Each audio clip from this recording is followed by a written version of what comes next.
Utkarsh Patel, welcome to the All Walks of Life podcast. It's a pleasure to have you on, sir. Yeah, thanks. And thank you very much for this. So, how have you been keeping yourself busy? Because I've been fascinated by the work you do. Especially, I haven't spoken to someone who is a mythologist and who is studying mythology and teaching it as well. So, yeah, how have you been keeping yourself busy? Have you been attending some events online and speaking about mythology? I have been conducting a lot of events. Earlier, my sessions would normally be, to an audience, live audience, due to which, and in a city like Mumbai, things can be very tough when it comes to travel. So my talks, my sessions were quite limited to maybe one in a month or maybe one in a fortnight. But ever since this lockdown has started, and I just realized that one can do as many sessions as one wants, and I've literally been doing one every week, and there have even been times when I've done kind of two in a week, and no troubles in traveling because one is just moving from one room to the other. And the advantage of this has also been that overseas, people have been attending it. Earlier, I would only have, the locals and even from a particular suburb. So, Bombay being the way it is, a lot of people would say, oh, if it's so far, we are not going. If it's here, we are not coming. But suddenly I realized that, there are no boundaries. People across the world have been attending sessions. So, yes, it's been good, keeping me very, very busy. Webinars, panel discussions, talks, and yeah, I'm not complaining. Yeah. No, that's fascinating because I was speaking to this previous guest I had on my podcast, Dr. Tathagata, and he's an archaeologist and he does heritage walks in Calcutta and other places as well.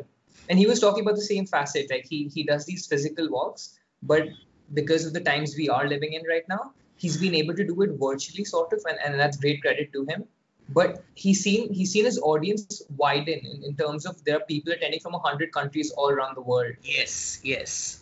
So obviously, on a pedagogical level, as a teacher, as a lecturer, you may understand that you may not be able to best represent your ideas and what you want to put forward if it's not there physically, but still you can reach a much larger audience. Yes. Like initially, when I started the first few, I sort of felt I was not quite enjoying it. The simple reason is I'm quite used to students in the class in front of me where I can see their body language, I can see them reacting, they can see me reacting. And suddenly all that has been reduced to one screen and a small, let's say 2 by 2 centimeter box.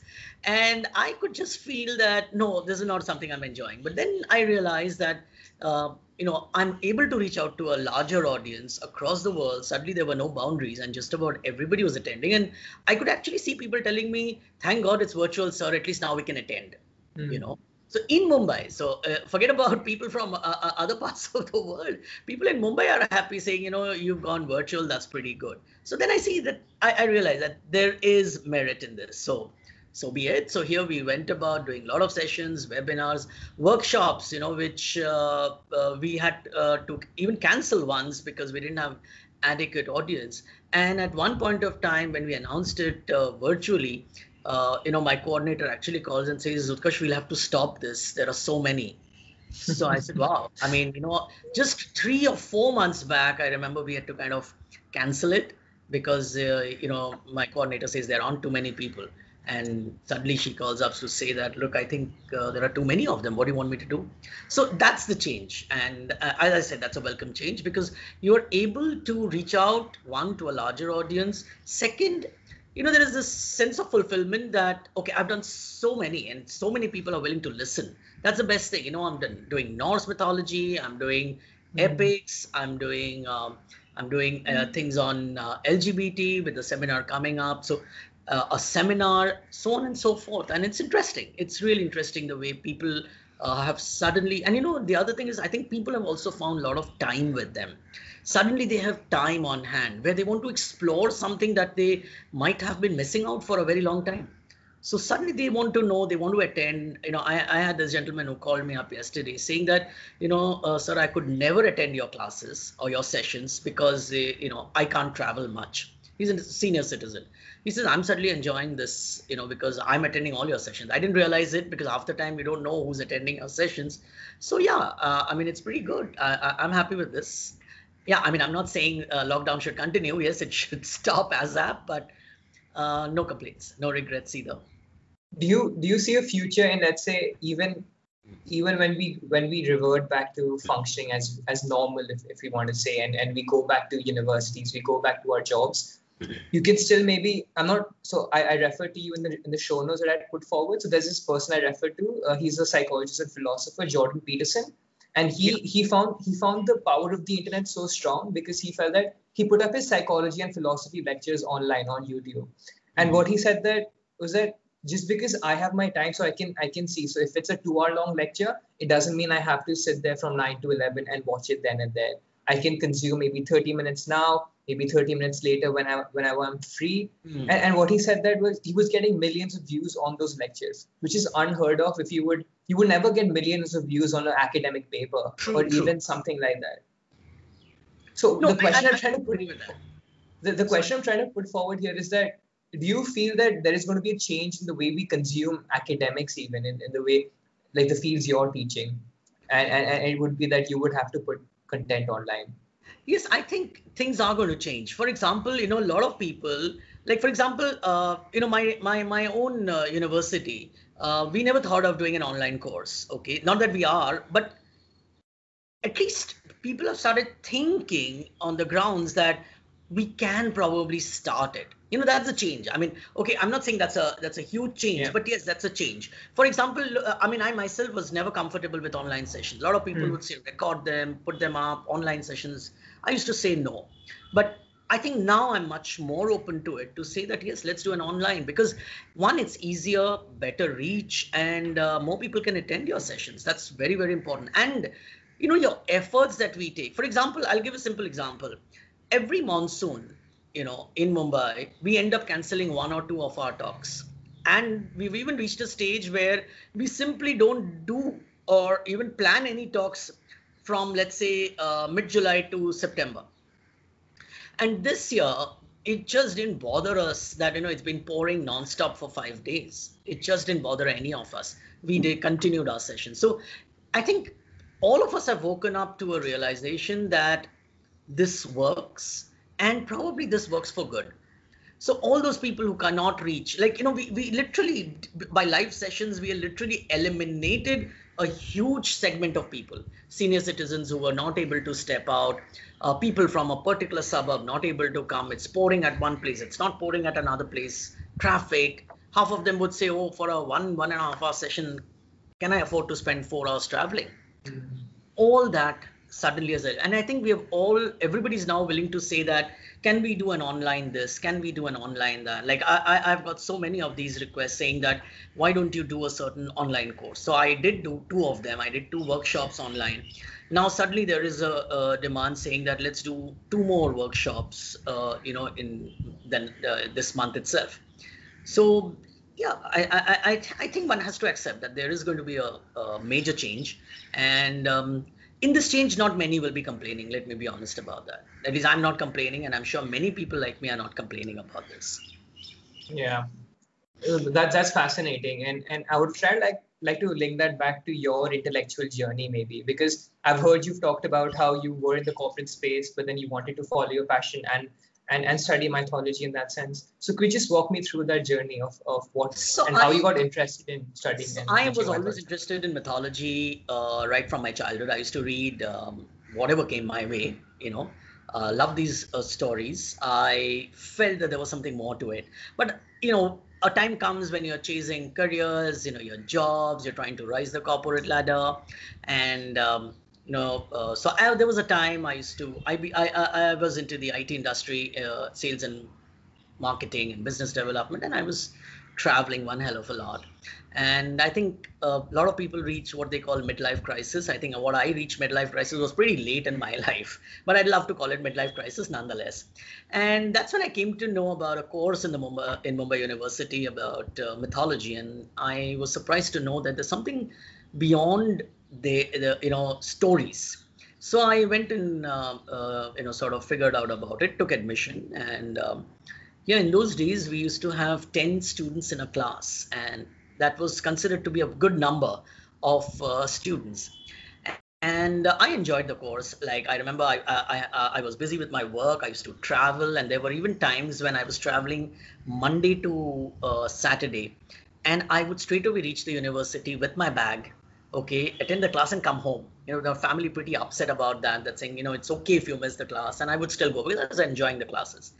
And as soon as the classes got over, and this is a course where you don't have these qualified profs, so one by one we identify students in every year, and sort of approach them and say, would you like to take a lecture, and see how things work out. If they do good, it's fine. If they don't do good, next year we don't tell them. Similarly, one of them invited me to do one lecture, and that was just one in a year. And the next year I was called again, and soon I realized I was teaching half the course out there, and I was enjoying it. I started writing. I started a blog of mine. I realized that there was so much of misunderstanding in mythology. Everybody thought I would say all the wrong things about mythology. So I started writing a small blog. However juvenile the effort was, I'll be honest, but I started writing. And I started gaining traction in that. And that set me off to write my first book. And I was surprised. The book got immediately accepted by the publisher. And I realized that, okay, so I've written my first novel, which means I can write a novel too. So I was pretty happy about it. And that's when I was reaching a point where I realized I was really not enjoying my work. Traveling, chasing targets, just hollering after your juniors, reaching targets, training, travel. And I just decided to say enough is enough, and took a call with my family, and my family was supportive, and we decided that I'll give up and I'll get into writing. So I started writing, and my first novel came up. Even before my first novel came up, I was approached by a publishing house to do another novel. So that happened. So back to back, 2, 3 novels happened, and then I got into this. Somebody started inviting me to talks. I started talks at the university, which I was teaching. And then it started off with talks and sessions. And that's when I realized I was knee deep in mythology, which I was enjoying. Yes, I mean, it wasn't the same as my corporate life when it came to the bank balance. But as I said, I wasn't complaining, family wasn't complaining, and I was doing what I wanted to do. And I think it's been 10 years since my mythology journey, and about 6 years since I quit my job. And yeah, 3 books. I have 2 more expected by next year probably, and articles and videos. Now I've also started the lockdown. It's kind of got a halt there. With Saregama, I have a video live coming, so stories where I narrate stories, and these sessions and so on and so forth. So never regretted for a day, even that, is this a right decision? I think it was a right decision, and maybe I now feel I should have left early, because there are so many stories inside me and they are all wanting to come out, and I realized that I might not have that kind of time to sort of tell all the stories to the world. So yeah, that's why I think more people should have people like you on their podcast, and just speak to people like you, because I find you really interesting in that sense. But just connecting that to mythology, because on an earlier call when I was just propagating this idea of having a conversation with you, so you said that, as you mentioned right now as well, that initially at the university you teach in, at Mumbai University, if there were 10 students who were enrolled in the mythology course, that would be a good thing for them, because they wouldn't get that sort of a number. And now you've talked about how in recent years the number has sort of grown, and it's almost hard to get seats in the sense that Right. you can't get enough teachers to teach. So why do you think that is? Like, why do you think there is this fascination, or this recent recent rise in the people who are interested and want to learn more about mythology? Why do you think that is? See, what has happened is, I think the awareness, the fact that there is a course of this nature. See, earlier, this course was there for a very long time, okay? Not that it wasn't there, but people never thought that there is something to study in mythology. Take my case. When I first learned about the fact that there was a course which was teaching mythology, my first reaction was, what's there to learn? Forget about after I started, even my folks were wondering, what's there to learn mythology? What are you studying in mythology? Isn't it just stories? So then you realize that no, it's not just stories. There's much, much more to it. And as these sessions started happening, we keep talking and more people are talking. You suddenly see in the last maybe 6 or 7 years, there are so many mythological fiction writers in the market, so many of them. It's suddenly everybody's giving a viewpoint. Everybody's interpreting their own ways, of seeing a particular story or an epic or whatever. I think people have realized that there is a lot in the ancient literature which needs to be understood. See, one is it, right? You know your Ramayan stories, you know your Mahabharat stories, you know all the stories. Are we just knowing these stories, or are we even understanding these stories? There's a very big difference in it. I might know it as a story. I might not understand what the story is all about. There are other stories. Chalo, epics are that way even more easier and simpler to understand. What about myths? What about myths of how the world was created? What about the myths of thunder? What about these myths of rains? What are these myths of worshipping snakes? Let's take a simple example. We have worshipping snakes. The first reaction is, oh my God, what nonsense is that? Right? That's your first reaction, that who worships a snake? Why do I need to worship a snake? Right? Then there are kids who will ask you that, why are we worshipping Hanuman, who's a monkey god? And the fact that, can a monkey fly? Now, how do you look at these questions? Second, you will have kids asking you, why is there so much of violence in mythology? If you look at Norse mythology, the Scandinavian mythology, every story is about war, death, killing. How do you rationalize this? How do you understand these stories? And I think people have now reached a stage to understand that these stories need to be explained, not just consumed as a story. There is wisdom in it. There is a deeper understanding in it. And we also see that the same thing can be misused also, right? So some of us feel that lest you misuse it, okay, maybe I need to understand it myself. And that's one of the first lessons I give in the first class is, please leave your individual beliefs, your individual faith outside the door. Because this is not for youngsters, for kids. This is for people who are mature enough. The fact that you've come all the way to study this course itself makes it very clear that it's not just some religious discourse that I'm going to do here. No, I'm not going to do that. We're going to understand, what does the story say? We're going to understand, is there an inherent meaning? Is there a reason why the story was told? That is more important in mythology. That why was the story told in the first place? It might sound to you absolutely ridiculous, absolutely irrational, absolutely misogynistic, okay? But then we need to understand the story to understand that if somebody wrote this, if somebody narrated this, what is the purpose behind it, rather than just take it on face value. And I think more and more people are willing to understand it, see a different viewpoint in it. People are studying, so much of research is going on, so many different schools of thoughts are being discussed. People have understood that there is more to it than just simple stories. And I think more and more people, and I can see one interesting thing is students of literature, students of marketing, students of advertising, the brand ambassadors and brand conscious people, or people who work on branding aspects, all these are the kind of people who are joining this course. Dancers, okay, actors, they're all joining this course. Script writers, future directors, they all want to understand, because remember the fact that the amount of wisdom in the stories, and if you see, things haven't really changed much. Some of your stories today, some of the films today, except for the technological advancements, some of the stories are still carrying the same tropes that were there in your myths. So the wisdom is there, the deeper insight is necessary. And I think that's where people like, when we do these sessions, when we conduct these classes, that's what we are trying to build. I'm not saying that we've brought in, that's what we are trying to build. That's saying that take it at a different level. see it from a different perspective. There is a different perspective to it. See it. If it doesn't suit you or your sensibilities, you can go back to your way of thinking, but at least approach it from a different perspective. And I think that is where the whole idea of people wanting to know more about myths and mythology is catching up today. I find that so interesting, and this was primarily the reason I wanted to speak with you.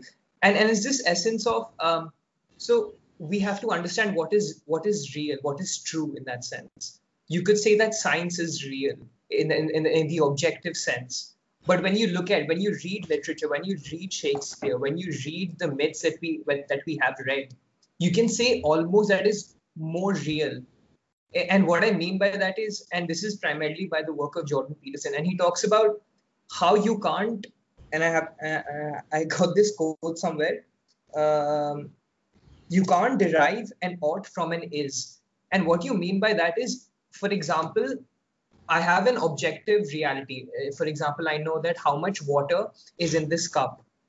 Now, I don't know what to do with that. And what he meant by how myths and these stories are more real than science is real is because they have related to us a way we can work within the world. So if you look at the stories of Cain and Abel, you may find that totally absurd and why is it being told? But you can see how, because of jealousy, there is one individual who kills another, and there are so many things you can pluck out of that and relate it in the real world. Absolutely. So what do you make of this essence of, like, can there be two truths in life, in the sense that, or is reality only one? See, let me make one thing. Let me just say one thing here, that objectivity itself is subject to a lot of things. Yeah. Right? It's subject to how one understands the truth. What is truth in modern sense? See, I think today we are also preoccupied with a scientific process, a scientific temperament, historicity of something or not, that we are all missing the point, right? To prove something, this happened or this did not happen, this can happen or this cannot happen. I think we are losing on the very essence of the story, why it was told. Now, what is truth? That itself is a very, very big question. What is truth, right? I know it's morning, I know it's night, we all know those kind of truths, but truth can itself have so many definitions. For example, if a culture believes in something and they seriously believe in it, it is their truth. Yeah. Now, their truth might not agree with you. You might say, what nonsense is that, right? Just as a culture will tell you, sorry, I don't believe in Big Bang Theory. I believe in the fact that God created me, right? And he strongly believes in it. And you say that that is nonsense. That is not possible. Why? Because you are a product of scientific temperament and you think Big Bang Theory made a lot of sense, right? Over a period of time. Like I recently did a seminar on Dashavtar, and somebody says that it's Darwinian evolution theory, right? And my first reaction was that such a beautiful set of 10 stories. Why are you even trying to string it in a scientific understanding of Darwin's theory? Let's leave it at that. It's such a beautiful set of stories. Aren't you losing it out just trying to retrofit it in Darwinian theory? The story, when it was told, nobody ever thought of it as an evolution. Why are you trying to retrofit it as evolution? But then there is this great demand, the great desire to sort of bring an objectivity here, or simply say, if it's not this, then it doesn't belong. No, it does belong. Why? Because this is a truth that mattered a lot to the culture, to the milieu in which the story took its birth. So if you say that it doesn't make sense to me, so be it. It made sense to the people who narrated the story. It's very simple that to you have a definition of thunder. That's your definition of thunder, because you can explain thunder. You've studied in school, you know all about it. But this culture ke liye, what was thunder? It was anger of God. right? So for him or for them, it meant that God was upset with them, okay? So they needed to appease the God. It was their truth. Now the question is, are we going to bring everything down to subjectivity and objectivity? Then I think somewhere you will miss the very essence and the very beauty of the story. It's Yeah. not necessary that everything has to fall in this paradigm and probably make a mess of it, because you remember the stories have been told at a point of time when people didn't have the concept of time, when people didn't have the Hmm. concept of science, when people didn't have the concept of a community per se. These were told, way back. They were not bothered about the fact that will you in the 21st century believe it or not. These stories were never written for you and me. Yeah. They were meant for a particular community, a particular audience. But the sheer beauty of it has allowed it to survive till today. That is more important here. But I think we you know we I think we spend a lot of time and energy in proving certain things as objective. In the process, I think we simply steal the beauty of it, steal the essence of it, and probably miss the miss the whole point, I think. Utkarsh, sir, do you feel it's because we are so curious and we want to understand the whole world? So if we, for example, with these stories, even if they have some sort of abstract meaning to them, which may not confine to the objective truths of reality, we simply dismiss that, saying that, oh, that has no relevance in the real world. Why don't you just concentrate on the objective things? Whereas if you turn back the clock, and I would like to talk about Friedrich Nietzsche, who's a great philosopher. He talked about how back in the day when we were hunter gatherers and when we created fire in that sense, we almost, that was the first worship mankind did, in the sense that because fire almost gave them warmth, it gave them food, it gave them almost a sense of community. And since then we've always kept this aspect of mythology and storytelling alive, because it's helped us stay alive. And what often people have talked about is that if we move away from these traditional norms, these traditional myths, and start approaching it on an only objective point of view, we will move into nihilism. And what I mean by that is not believe in anything, and start to talk about, if nothing really exists, what's the point of my being? Why is because there's no meaning to my life? Do you have any comments on that? Yeah, I would say, when you said that, is it because we are more curious? Let me tell you, I think the early people were probably more curious than you and me, because Okay. our curiosity is within a set parameter. They're curious because we know there are some basic given for us, okay? And then we are kind of working within. Yeah. But for them, nothing was known. Why was it getting dark all of a sudden? Okay, why was it raining? Why was it that at certain point of time the sun looked different, and at a certain point of time it's overhead and it's burning, and certain point of time it just vanishes? So I think they were probably more curious. And when you connect these dots, look at eclipses. People used to think that eclipses is some kind of a battle between two gods, and somebody says demon devours it. Why did these stories come up? It was their way of satiating their curiosity. I think they were more curious about this whole thing. And probably that's what gave birth to the stories. Remember, we are only untangling the stories, but they created the stories, right? And that's where the beauty of the stories is. And that's where I think their curiosity was probably much more stronger in terms of trying to understand, yeah, eclipse. Why do we have an eclipse? Why is this an eclipse? Why is there a volcano? Why is there an earthquake? So you might find it weird when they say, that probably the serpent, is taking a turn, and that's why the earth is rocking. But the phenomena is that some disturbance has happened and the earth is rocking, which is no different from your rational way of looking at it, right? So if you look at this, I think they've definitely been very, very curious. Also, take the case of fire. Fire has been such an important aspect in, be it Greek mythology, be it the Navajo mythologies of the North Americans, and they have such a beautiful way of looking at it. And I'll just take two minutes to explain this. That the Navajos have a very beautiful way of how man got fire. And it's believed that there was a time when man and animals, okay, they coexisted, they lived together. And there were two men who had gone out in hunting parrots or something like that, and they had an argument, and one of them threw the other fellow across the cliff. This man somehow managed to survive. He held on to a branch, and he was yelling for help. And a jaguar was passing by. He heard the cries. He helped this man out and realized that the boy was injured. Took the boy home. When he reaches home, the jaguar's wife says, "My God, why did you get this man? Don't you know he's a human being? You shouldn't have brought the human being home." He said, "No, the boy was hungry. I think he was hurt." And they took good care of the boy, though the wife was apprehensive. The jaguar's wife was apprehensive about the fact that you can't trust human beings. But nonetheless, for dinner, that boy got roasted meat. And he was shocked because he had never seen roasted meat. So he tried to find out how did the guys roast meat. And he realized that the animals had the art of fire. The boy, what he did was, in the middle of the night, he took a burning ember and he ran away. And he ran away and went to his people, and they showed. But what happened is that while he was running away, towards the end of the forest, the burning embers just spread and there was a fire in the forest.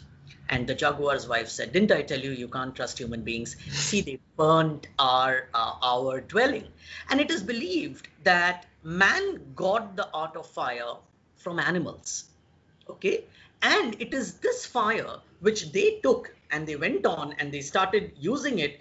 But see, that fire which which burned the border of the village and the forest has become a permanent difference, that man and animal never lived together thereafter. You see, the single story of fire, okay, has so many realities in it. Today, you don't need an animal to say, we will say, "Oh, you can't trust so and so people." Human beings never to be trusted, right? Animals were more intelligent. Their instincts were always better. And the fact that it's kind of a rationalization. I'm not saying that is exactly what must have happened, but the fact that they themselves created a story. Who created these stories? The Navajos themselves, right? They created the stories and they're willing to accept that human beings can't be trusted. And the second is how there has been a big gap between the village and the forest, and the two never coexisted together, and animals and human beings have separated. Now, there are tons of these kind of stories. When you look at it, when you read it, you realize the significance of fire. You realize the significance of these stories, that they were not just telling you a story. I mean, a young kid would say, "How can a jaguar take a man home?" But that's not what we are talking about here. Yeah. We are talking about the essence of how the story is to be understood, and you realize that there are some very, very interesting and basic truths in such stories, which you can't overlook. And that's where I think the whole study of mythology comes in, the whole study of rationalizing these stories as to what it is, what does it imply in the first place, and the whole concept of storytelling back to, how we look at it. Yeah, so that's really interesting to pinpoint, because as you mentioned, if you talk to any child about that, he'd say that, "Oh, I used to win." You can't obviously learn something from a jaguar in that sense, but we have to look at it in a broader scale. As you mentioned, we can pinpoint so many truths out from that, and that's probably why the author wrote it in the way he did. True. And I can point towards like a very easy example. If you tape yourself doing everything in the whole day, and if you put that as something on YouTube or in cinema, no one would be wanting to watch that. And that's why what we are really interested in, and this is something we still don't understand why we are interested in these things, is if someone is living, let's say, a life which isn't normal in that sense. Maybe he's had some problems at home. Maybe his father died at a very young age, and he shows his heroic rise to the top. And those are the stories that probably stick to us much more, even though we understand that it's very difficult to imagine that in our real world. And that's the same thing with those with the jaguar example you gave there. Yeah. Do you have a theory of why is it that we are drawn to some things and not to others? I mean, I can look at, let's say, the Disney series, and I feel the Disney series have done a good job in putting out the movies they have. And I mean, you can look at the Harry Potter series that kids are reading 500-page novels. It's never happened that a normal novelist has been richer than the Queen of England. That's obscene, and it's because of the way J.K. Rowling has has fashioned her stories, that they aren't perfect characters and they have flaws in them, and it's almost that, like Harry Potter, he will bend the rules to claim the greater good, if that is. Do you have a theory on that? I think, no, I don't have a theory, but the way I look at it is that why do these stories resonate with us so well as against anything else? Is because, there is one interesting thing here is that these are our stories. I can relate myself to certain characters, or if not the entire character, certain emotion of this character.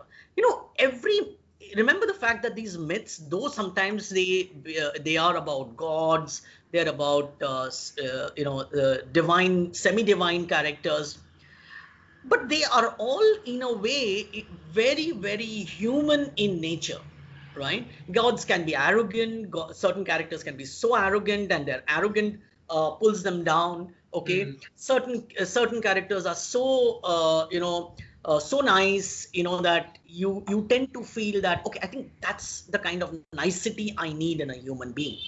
Certain characters go through troubles and tribulations and still they're not complaining. I think the very fact that we sort of emote with these characters is because they're very, very identifiable. For example, when I tell, let's say, the stories of the Norse mythology, right? You will find that I find less takers in Norse mythology at a population. For example, anybody above 40, 45 is not willing to spend time on Norse mythology. Why? Because they just can't relate to any of the characters out there. Remember, Norse mythology is full of battles, violence, sans any significant emotions. The romance, etc., is just not there. It's all about battle. It's all about deception. It's all about death. So but youngsters, because of the fact that a lot of video games have used these Norse characters, and Marvel comics, these people have really catered to the youngsters. They're willing to listen, but a generation is not willing to listen. Why? Because they're not able to identify themselves with those characters. The major requirements that I get here is, everybody wants me to keep on doing sessions on Ramayan and Mahabharat. I sometimes have to tell them, can we do something else, for heaven's sake, right? Yeah. Why? Because these characters are from, literally, as I can say, my backyard. I recognize these characters, So if somebody's done right, I understand. If somebody's done wrong, I can understand. You don't need to drill it in me to understand, aisa kyun hua? I understand. They are, I can identify, we use these characters as idioms, in our own. Oh, that guy is as strong as Hanuman. He'll lift it. Don't worry, he'll lift it. These statements come to us so naturally. These emotions, they come to us that we tend to relate. And I think that's where the beauty is, that we tend to relate. Now, what is happening with our, let's say, young kids, okay, the teens, for example, they are not able to relate to these stories. One, because I think we have also not told them these stories. So our children are reading Harry Potter, they're reading Percy Jackson, right? Yeah. They're reading Percy Jackson. They understand that story very well. But how many of us are willing to give an abridged version of, let's say, a Ramayan or a Mahabharat to our children? Because I think we are living in a very weird situation, where we put our children into schools where they are, and we are very proud when our children read Harry Potter. Oh, my son has finished 3 of those Harry Potter and now he's on to the 4th. And then you ask him, have you introduced the children's version of Ramayan to them? And they're saying, oh, no, not that. And then they realize at some point of time that my child is very far away from my culture. So then they say, now read Ramayan, but the child is now not willing to touch it. Yeah. So, it's a kind of a dilemma that we have created for ourselves, that one, we think they should know, and then we are not very sure how to handle it. But then I think more and more people are now getting into, now schools, take the schools. We study Greek literature in school, but have you studied anything of Indian epics in school? Not in school, I had to study out. Yeah. Yes, you study on your own. You studied on your own, right? Our parents have, when I was a kid, we didn't have so many books in those days. But yes, I whatever little I read on my own. Nobody taught us in school. So I think this kind of relating to it is very, very critical. And that's why we take to a certain character. We take to a certain set of stories. And myths, if you see the stories of epics and mythology, they're really not dealing in something so esoteric that I can't relate to it. They're talking about basics, love, jealousy. I mean, Cain and Abel. Cain and Abel is a classic case of brothers' jealousy. You can Yeah. find numerous such stories across the world in mythology. Exactly. Yeah. It's not Yeah. that Cain and Abel is one, but then it's kind of stands out. And because the emotions are extreme, but then that's what stories are made up of. I mean, stories are never made up of your and my kind of emotions. Just to draw a parallel, just to draw a lesson, just to drill down an idea, the character will go up to extremes. But then the basic essence is, yes, we've seen jealousy in brothers. We've seen jealousies in cousins. But Utkarsh, sir, sorry to cut you off there, ahead. but when you talk about, let's say, the Cain and Abel story, it has to almost be so far-fetched to get our attention. At least this is what I am sort of my takeaway from it, is that we have to sort of make it so extreme so that we are interested in it. And the same plot is put forward in the Marvel movies. So Thor and Loki are the sons of this person, and they represent the same identities that Cain and Abel do. So the one brother represents all the good that there is in the world. He will do all the right things for the family, and the other is so evil that he would be like an evil prankster and try to do things like that. But those are glorified in a way to show that if we go to the path, let's say, of Loki, we will, or even if you may think that, okay, just one step towards evil, if you keep doing that, you will almost come towards hell. And we have to almost draw these extremes so that people understand what the extremist viewpoint of their actions will be. Absolutely agree. Except that I'll caution you one thing about this here, at the risk of being recorded, that if you want to read your mythology of Norse mythology, then Marvel Comics is not the right place to be learning your mythology from, because Loki isn't Thor's brother. Let me make this very okay. Sorry, I'm not that big a fan. No, I'm not blaming you. Marvel people, they do portray that. So Loki is a different character altogether. Yes, right. There is a sense of brotherhood between them. That point is there. So I mean, I would say that you need to, everybody. I tell that to everybody, not just you. That read mythology. Then television, films are not the place to learn. Know your story. So that's a different subject altogether. But yes, I was just putting forward how, let's say, okay, that's mythology is there, but you were looking at, let's say, if you are putting towards a younger generation, and they may not. It obviously, if you introduce those books at a early age, then yes. But most of the media we consume today is through, let's say. I agree with you. 100% I agree with you.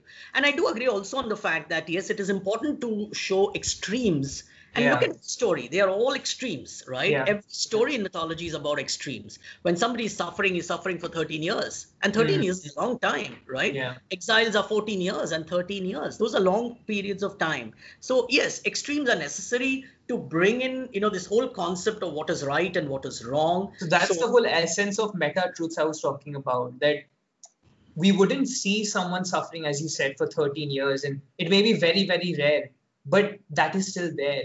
So you almost that you may think that, oh, if I just lie today, what's the harm? But then you fall into this whole circumstance, and that's why we have to represent these stories almost to say that, that eventually you may just think it's just a one-off, but if you keep going down this path, that is what you will end up being. Point taken. I completely agree with you on that. Yeah.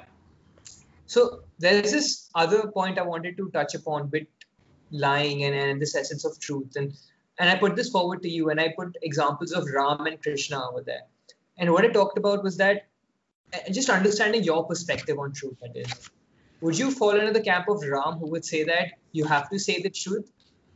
Correct me if I'm wrong, if I'm misquoting what they actually stand for, but would you, or let's just play with this, that would you always say the truth no matter the consequence, because it's the truth and it's supposed to be good, and eventually, even if there may be some faults that may happen from it, on a larger extent, society will still be better off?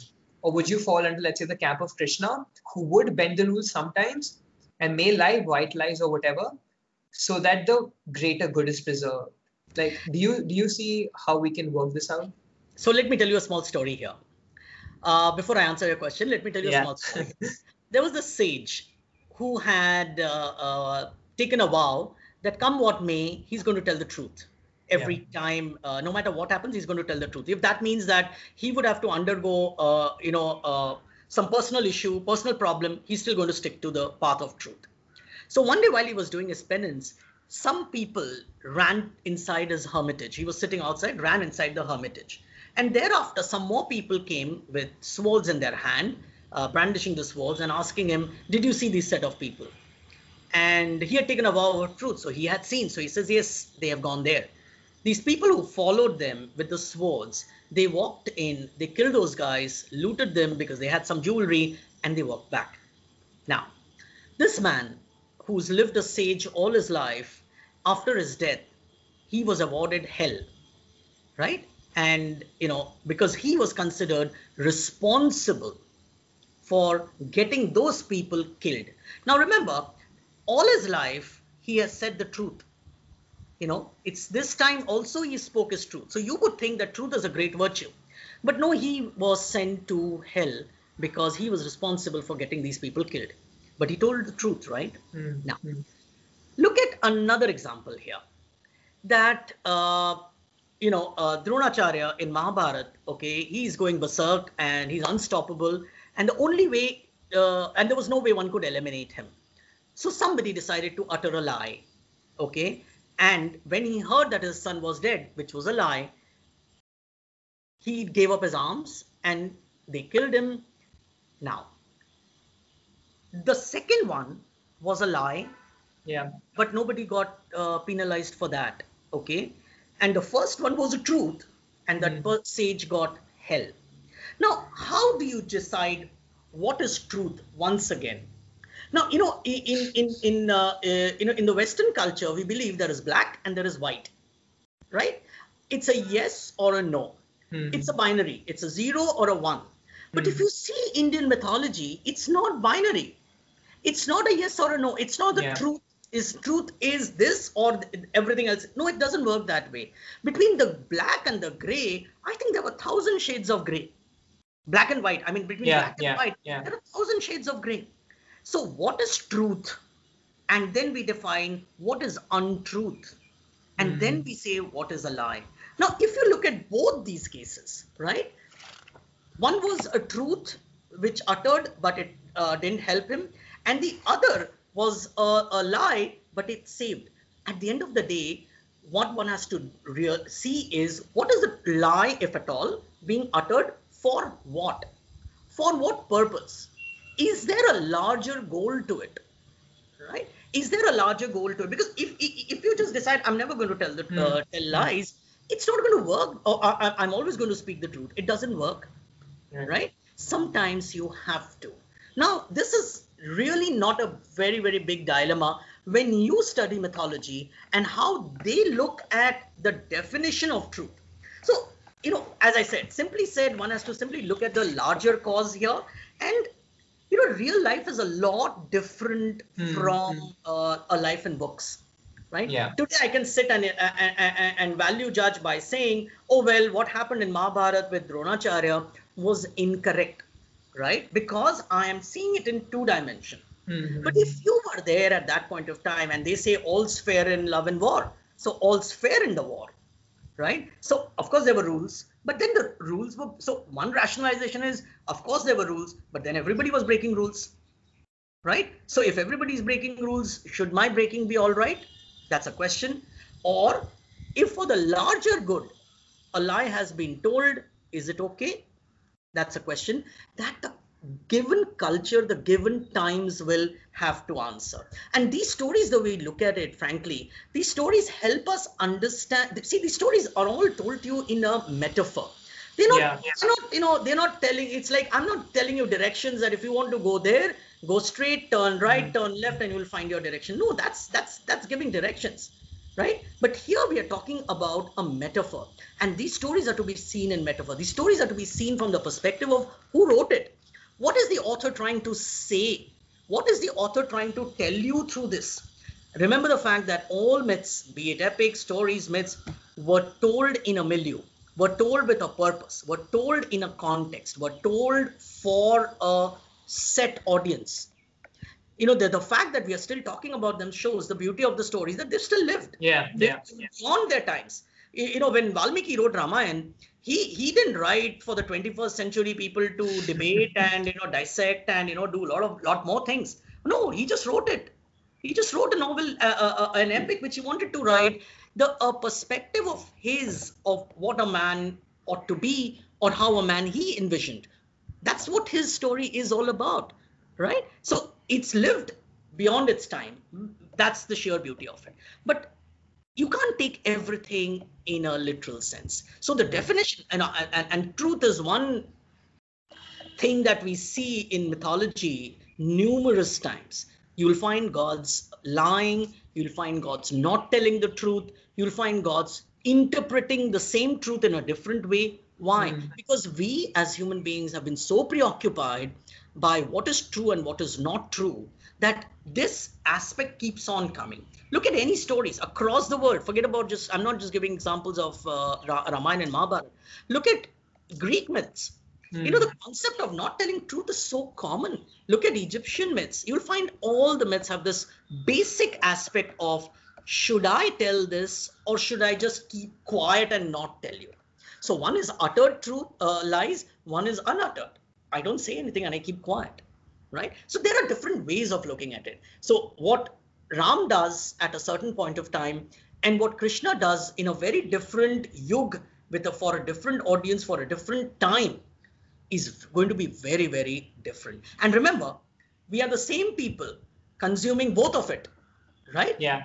At certain point of time, I am saying that you should be steadfast, you should never utter a lie like Ram does. And at the same time, I am in a different mindset. I'm justifying everything that Krishna has done and I'm accepting him as a character, right? That's the duality, or call it the plurality, of how our myths are to us. And we are accepting it. And that's why I said the definition of truth is going to be very, very different on how you answer this question. So Am I in that camp or am I in this camp? It all depends on the circumstances. I have a huge range of shades. I can dangle from there to here with ease. That's what I would say. That's how I look at it. That's beautifully put, Utkarsh. So just to play devil's advocate, I would say is that, for example, it's very hard to, let's say, for a character to be as noble as Krishna, if I have to put it that way, almost godlike in that sense. And obviously he is a god. So that's why probably this idea is propagated, and not only in Indian myths, but worldwide myths, that you have to constitute always trying to say the truth, because in most terms that will be correct. And it becomes very hard. Like the essence I'm coming here is that if you do say a lie once, like what are the implications of that? Would that mean that I would keep saying lies because I've gotten away with it? Like, how does one justify that? Okay, because that was for a noble cause. And how can we even say if something is for a noble cause? Like how do we define a noble cause? Okay, now that's a good question. How do you define a noble cause? I never thought of it that way, but let me put it this way. A noble cause is when it is not for my individual personal gain, right? If I am trying to kill somebody just because I want his property, then that's not a noble cause. But if I'm killing somebody, okay, because he's been affecting or he's been terrorizing my entire community, that might be a noble cause, right? And in our epics, you have a lot of these kind of examples, wherein you'll find the negative character going in for personal gains, and the positive character is actually fighting for a community. Take the case of Ravan, right? Ravan kidnapped somebody's wife, right? For what? For his sister having been insulted. Now, and then later on, of course, the story weaves so killing Ram at that point of time or defeating Ram was more personal gain, because it was what was at stake: his ego, his arrogance, his hubris. That was at stake. Now, if you look at the other side, okay, what were they fighting for? They were fighting to rightfully get their his wife back. They were fighting an unjust regime, right? So that's a good cause. Take the case of Pandavas and Kauravas once again, what is a noble cause? They were fighting. They were on the side of the right. They were on the side of a truth that they rightfully are the heirs to that to the property. Yeah. But now somebody says, sorry, I'm not going to give it to you because I just don't want to give it to you. Now that's a personal wrong, but a noble cause is that they were all on the side of the wrong, right? Everybody was perpetuating everything that was wrong out there, right? You had completely by deception thrown these guys out. You had by deception, after they had served their exile, you are now not willing to give it. So the war was necessary. Now, to eliminate an unjust regime, any steps that need to be taken can be taken. I'm not justifying anything at this point. I'm only trying to define what is a noble cause. A noble cause is something that is good for a larger segment of people than just me, right? So if I'm trying to eliminate somebody just because I need his property, that's wrong. But if I'm fighting for what is my right, I have been unjustly deprived of something that is mine, then that is a noble cause.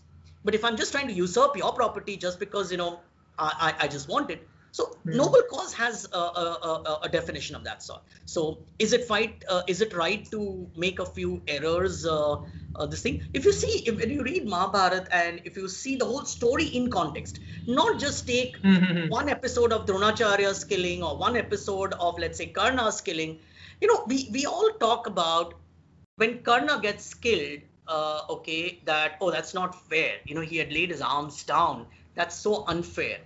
But nobody's mentioning the fact that a few days back in the same war, a young Abhimanyu was killed by 5 or 6 of stalwarts. They were stalwarts. This fellow was a 16-year-old kid, and they were all stalwarts, and they broke all rules, not only of war, but of humanity. That 6 people surrounded this kid and made sure that they killed him one after the other. Nobody's mentioning that, right? So, when you see it in context, when you see these stories in context, that's why I always say, in mythology and in myths, never ever take a story out of context.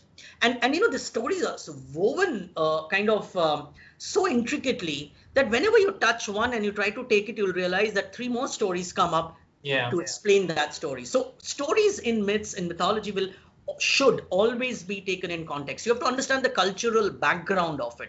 You have to understand who said it for what purpose. Otherwise, the stories are just another sort of figment of imagination, and you'll say, oh yeah, that's so unfair. That's what Krishna does every time.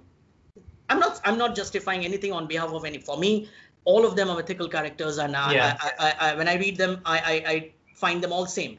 But when I look at how people tend to rationalize and justify, I think that never ever take anything out of context. It's very, very important to read it, understand it in context. Right. So when you talked about this essence of rights in that sense, and I feel that yes, that is true. For the most part, we should always fight for our rights if we are being, let's say, not being done right, like rightfully so. But there's this essence I've been exploring recently, and it's that if you always keep questioning and always keep rebelling at the smallest of thing, you will become a rebel without a cause. And what I mean by that is, if you are part of the army, and you would think that, oh, I'm an army officer, I'm a commando, so the only work I should do is out in the field, exercising and trying to be ready for war. And if my superior tells me that, no, you have to go and complete the paperwork, even if that is not what you're supposed to do, you will play the game. So you'll say, okay, sir, I will do it. Just because you understand that eventually later down the line, that can build good connections. And later during war, you will be able to win a victory or be more efficient as a team. And that is probably a right that should be secure, that should be looked at. So that if someone's saying that, oh, you can't participate in a war, then probably you can talk about why, what's the problem with me? Have I done something short? But if you keep rebelling at the smallest of things every single time, then it becomes very difficult to even live in that sense. No, I didn't get the context of this question. I'm trying to understand. like I don't know. Probably another example could be that I don't know how to tie this in. Um, let's say there is a right that you have of I don't know, being served first at the table or something like that. Okay. But that's such a, I don't know, if some family has that sort of a tradition, but that's such a minute thing, that's such a minuscule thing, that if you fight over that to say that, oh, it's my right and I will always be served first in this house, if you always fight on that, then you will keep finding these sort of minuscule things in life to fight over, and eventually lose the essence of what you should actually be fighting over, if there is ever a chance to fight over. Does that make sense, or is it very disjointed? No, it does. So the question is that one should fight for. Let's say if I walk into a college, all right, and if you're the professor or something, and you find me wearing shorts or something like that, or a t-shirt which isn't in the dress code, for example, and you may say that I can actually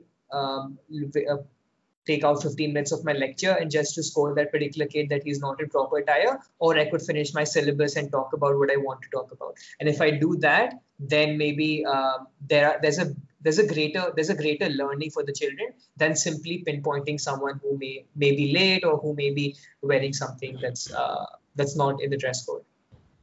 So I think what you're trying to ask, if I get it correctly, is that should one pick up fights for minor issues, or should one pick up fight battles for larger issues, right? Yeah. Is somewhere. Yeah. So I would think that no, it's got to be a larger issue. Say, for example, coming back to the war of Mahabharat, a lot of people would say that it just wasn't a war for property, right? I mean, what were they fighting for? Property? Were they fighting for just their rights, that, we served 13 years, so give us our land back? And now that you're saying, no, it wasn't that. Yes, it was. Apparently, it was that. But if you look at it in the larger game plan, it was setting up a lot of wrongs right. The elimination of evil people, the elimination of an unjust ruler, the elimination of elders who just couldn't stand up and talk at the right time of all the ills that were happening. I think a lot of things were wrong at that point of time, right? So the battle was not just to get one's land back. No, yeah. I think the battle was a larger battle there. The battle was, if I look at the war of the Ramayan at the end of it, it just wasn't about getting Sita back. It was also establishing a rule to say that, there is no more jungle rule here. You just don't pick up anybody and, drag her home. We are setting up a kind of a society wherein you just don't get away with something as minor as that, right? You just don't. So apparently what might seem as, it's a trigger point. The way I look at it is that these are triggers which perpetuate an action, right? But the ramifications of the actions are way beyond the action, the act which took the war, which started the war. So that's the way we look at it in mythology, that this might appear to you as something very insignificant, but when you delve into it, you realize that it's not just a war, it's not just a battle. There is things much beyond that. So yes, people have never picked up fights for minor issues, but people have fought battles only on some significantly major issues, like establishing the rule of right over wrong, establishing it's a battle of good versus evil. Take the case of, this biblical thing about David and Goliath, right? A simple small kid just kills a big grown-up man. Apparently, yes, Goliath, people were troubled by Goliath and all. But that's not the only way to look at it. It's to say that no matter how small you are, you can take up on the might of a giant. I first say, "Arey yaar, what can I do? They're so powerful. I don't think I can do anything." But these stories tell you that it doesn't matter who you are. You can take up your case, or you can go against a mighty. And we've seen many, many cases in modern times where a relatively lesser known person takes on the might of somebody and wins. That's more important. So these stories are not just about rebellion. They're not just about rebelling. They're also about telling you a message that, yes, you can, what looks apparently minor is not necessarily minor. There is a much larger story or much larger message hidden behind it. Yeah, I think that's the essence you were talking about with the other examples we gave previously as well. That in in the general world, in the general scheme of things, that story of David and Goliath may happen once in, let's say, 100 times or 200 times, whatever. It'd be so rare, but you still have to have that so that people can learn from that and apply that. So we don't ever stop achieving things, stop working towards things. Absolutely. So that's the essence of, I think, what we're talking about. There's I find I know you keep talking about Indian myths and you're probably fed up by the questions you get on them. But no, that's okay. Go ahead. I'm so fascinated by the character of Ravan and even how characters are portrayed in Indian myths. And what I want to ask you over here is that, so with the character of Ravan, I heard your podcast about on Saregama, where you talked about him as a character, and you actually looked at what some scholars have said and what other scholars have said in depicting Ravan in the character he was. And if we look at some myths, they would clearly put a distinction between what is actually good and that's the purest way someone should be, and what's evil, and that evil person wouldn't do anything that's good. But what at least I see, and maybe you can correct me here, is that with Ravan, he's a sage. He's someone who's very knowledgeable, someone who's a priest, someone who doesn't particularly only he doesn't only take Sita away because of his, let's say, lust for Sita or something along those lines. It's because he wants revenge or something like that. The essence I want to talk to you here is that are the myths right in showing it in this way, that even someone who is depicted as evil can do right? And what I mean by right is, let's say, worship, read, be knowledgeable, maybe some things that we would find valuable in society. See, one major difference in Indian mythology and Greek, Indian mythology, Greek mythologies on one side, and the Abrahamic myths on the other side is we don't have a direct difference in, let's say, a god and a devil, right? A god is all good and a devil is everything bad. Whatever you can think of, you can put it in the devil. In our myths, we do not have a devil. There is no devil replica in our myths. No. And the logic is very simple. There isn't any evil person per se, okay? Because evil is within all of us. You're not 100% good, right? You're not 100% evil. There is a shade of you which makes you do something wrong at some point of time. And I think the author, when he conceived Ramayan, when he created this character of Ravan, must have given that aspect here to say that, look, he's a nice guy. He is a nice guy. He's knowledgeable. He's adept in music. He's a devotee of Lord Shiva. Okay. He's very, very strong. And the fact that we used to say, Sone ki Lanka, okay, doesn't mean every walls were made of stone, of gold. It just meant that people were happy. There was people didn't have any problem. People were just absolutely happy in his regime. That's what we call Sone ki Lanka, which means everything was hunky dory, right? Here is a man who was also much older, much stronger, but had one problem in him, and that is his arrogance, right? So, and is arrogance something that is only found in let's say, asuras? Is arrogance only found in certain set of people? Arrogance can be found in anybody, right? So here, when we look at Ravan as a character, we are seeing a lot of good things in him, and then we are also seeing an arrogance in him. And in our culture, okay, arrogance has been seen as a major vice. Look at any of our heroes. They're not arrogant. But arrogance is such a major problem in our culture that we always say, be careful, don't get arrogant. Because I think that is a bigger vice than any of the wrongs that you can do. But let's look at it from a different perspective. We've seen a lot of Hindi films, okay, wherein when the hero's sister is insulted, Hero goes and avenges and literally runs amok, even kills, and we are very happy at the end of it clapping. When the hero avenges his sister's insult or sister's murder, we love it, right? What exactly did Ravan do when Shurpanakha's nose was cut? He got angry, right? He got angry and he says, okay, wait, you did this to me, I'm going to do something to you, right? So till that stage, I don't think anybody was upset. It's only when the matter goes up to a kind of force, a kind of not accepting the fact that he's up against a formidable force who can defeat him, is when things go wrong. And when everybody comes and tells Ravan that you're making a very, very big mistake, you've actually committed a crime by kidnapping somebody's wife, is something that he's not willing to accept. His brothers die, his sons die, but he's not willing to accept. I think the evil is that part of it. The evil is that I can't be defeated. The evil is I am right. I think that's what the author is trying to create. So yes, we can see that despite all the good qualities, he still had one major fault. And this is a very, very common thread in all the mythologies of the world, that the hero has a fault. The hero is flawed.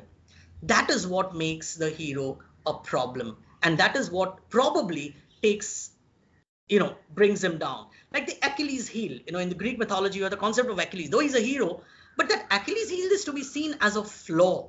It's not to be seen as a physical deformity or a physical vulnerability. That's not how Achilles heel is to be seen. It's a flaw. And remember, myths are full of flawed heroes.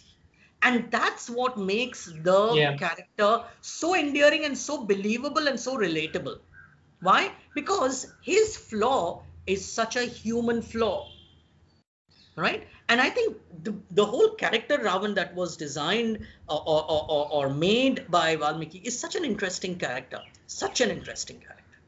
So despite all his knowledge of music, of the Vedas, it is also believed that one of the versions of Ramayana even says that when Ram needed to do a yagya, before heading towards the war, he didn't get a Brahmin Pandit out there. What does he do? It's actually Ravan who comes and does it for him, according to one version, knowing fully well that he is performing a yagya for his enemy to vanquish his own self. See, there are different versions which bring in very, very different angles here. And these kind of stories only go on to reinforce certain values, certain aspects. So yes, definitely it was a mistake to kidnap somebody's wife. When we're looking, sorry.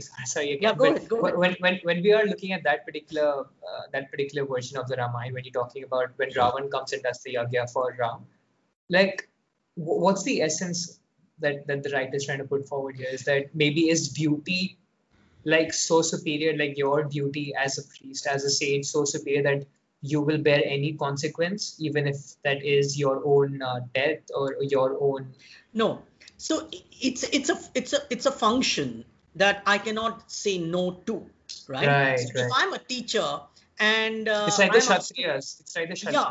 So if I'm a teacher and I'm asked to teach, that's my basic function. I cannot say, okay, I can't teach if there are so few students in the class. So I'll only teach when there are 100 students in the class, and if there are 30, I'm not teaching. No, that's not the job of a teacher. You cannot say no, you'll only teach when there are 100 students. So, he was adept in the knowledge of yagyas. So when he's approached, he can't say no. And he didn't say no, he came and he did it and he went back. See, that also shows the confidence in the man that despite all the things that I do, I will do this job for you. Though you're an enemy, I will do it for you. So I think there are different ways of looking at these stories. There are different interpretations that you can draw at. And as I said, this is one of the versions. This is not necessarily a very popular version, but it's a version nonetheless. And somebody decided to put that element in it. And it brings in a very different aspect of Ravan here. And if you see, there's another, which is a very common story in Valmiki Ramayana, that when Ravan is dying, he says that, look, I have this huge knowledge of administration, which will go with me. I'm dying right now. Somebody take it.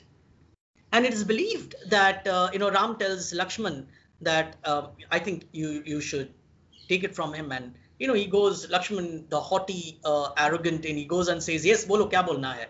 And Ravan says, that's not how you will ever learn in life. And then Ram goes, he folds his hand and he says, yes, I'm willing to listen. And it is believed that Ravan imparted that entire concept of able administration, which is known as Sone ki Lanka. So you see, even dying moments, Valmiki has made sure that the villain, is shown in a good light. I mean, look at the balance. Look at the well-made balance of a character. Though he's a villain, there are so many shades of heroism, even in Ravan. Yeah. So I've heard this talk of yours that you gave at IIM, and you talked about this aspect of management and its links with mythology. Like, what were you trying to put forward there? Like, what were your crux of that talk? And because you spoke about how almost in management schools in India, it becomes very westernized in the way we have to implement, let's say, strategies on a corporate scale and things like that. And you said that maybe we can look at an Indian perspective of how we can maybe not do it on a larger scale, but even start implementing it in some businesses. So what did you mean by that? See, when I did my management about now close to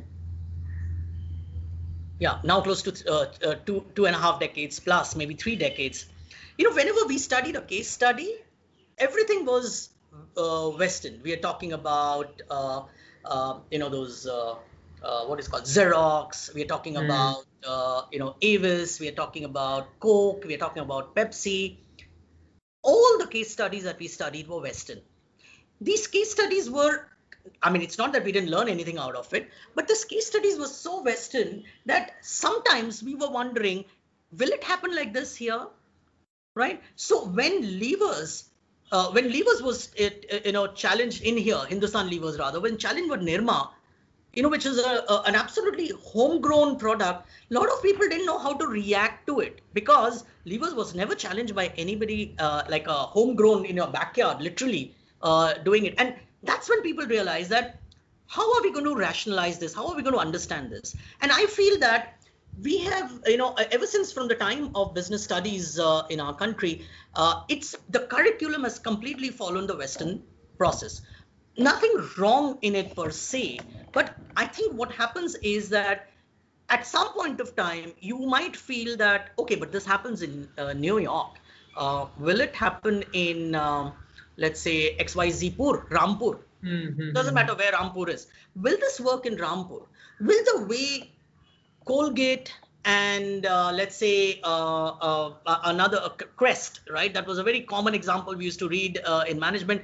Will the battle of Colgate and Crest be similarly fought in Tirupur in Tamil Nadu? I don't know about it.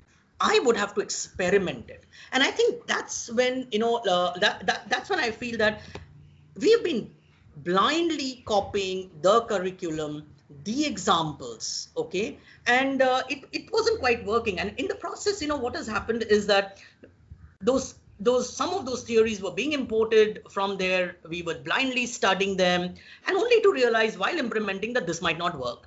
So things like Kaizen, things like time and motion study, things like, Drucker's MBO, those things were taught, but it really didn't make that much sense. And even before you realize, it was discarded. So it just became an academic exercise without any significant chances of its implementation, right? So, and because why? Because these were all ideas thought of, with a Western mindset in the ivory towers of the Western academia. So didn't quite resonate with us. See, Indian businesses will have to be run by the Indians, for the Indians, in the most Indian way. Right? That's the most important thing here. See, our businesses will have to understand the significance of breaking a coconut for the inauguration of a software center. Right? We will have to understand that a Vishwakarma Puja has to be done in the most mechanized and automated shop floor. That's how it is. So when you realize that this is not quite working, is when you realize that your epics, our stories have a vast corpus of these kind of lessons. which people will understand without you having to explain in great details, right? So take the case of leadership, okay?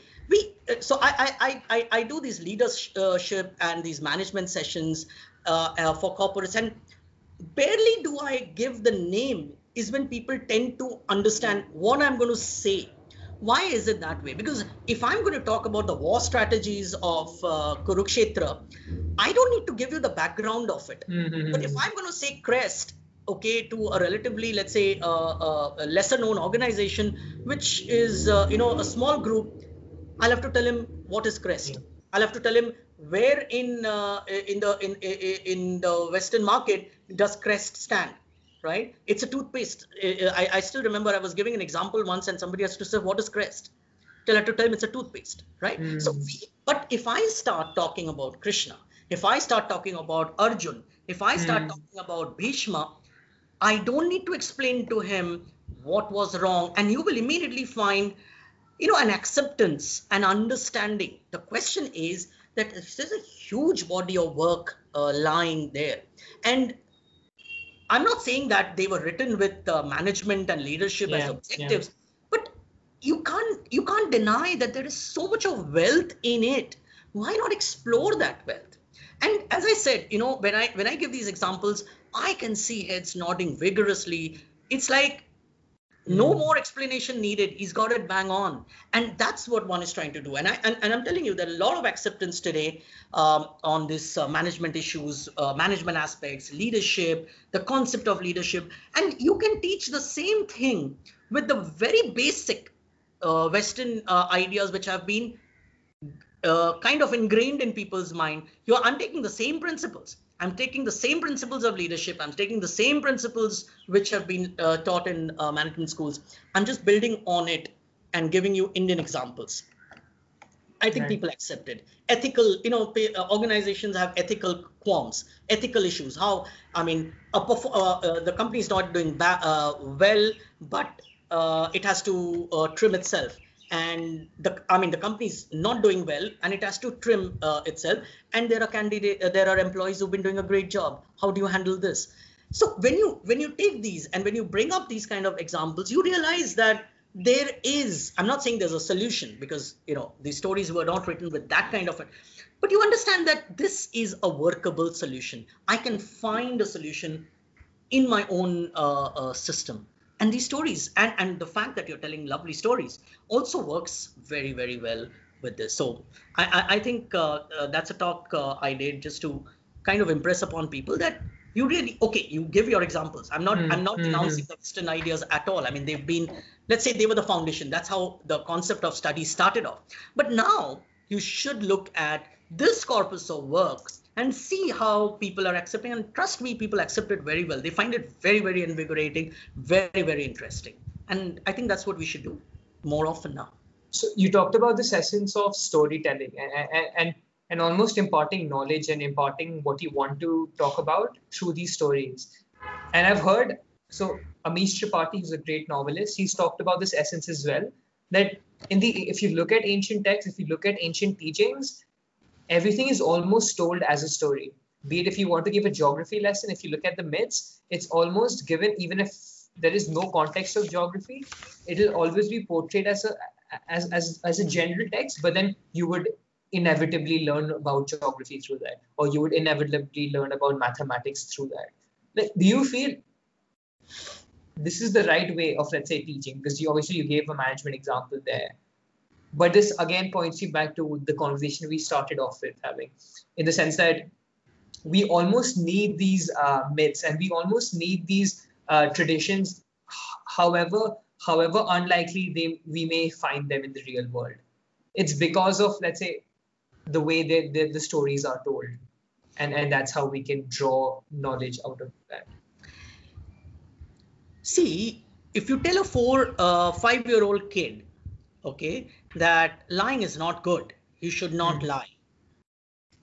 Versus, you weave a small story, you tell a small story, and how the lie backfired and got him into trouble, the message goes home much better than simply telling him an abstract statement, lying is incorrect. we have been brought up with those kind of concepts. Nobody just tells you you shouldn't lie. You explain the implications of lying and then build something around it. The concept of storytelling is always a very interesting way of holding somebody's attention and explain the same thing to him.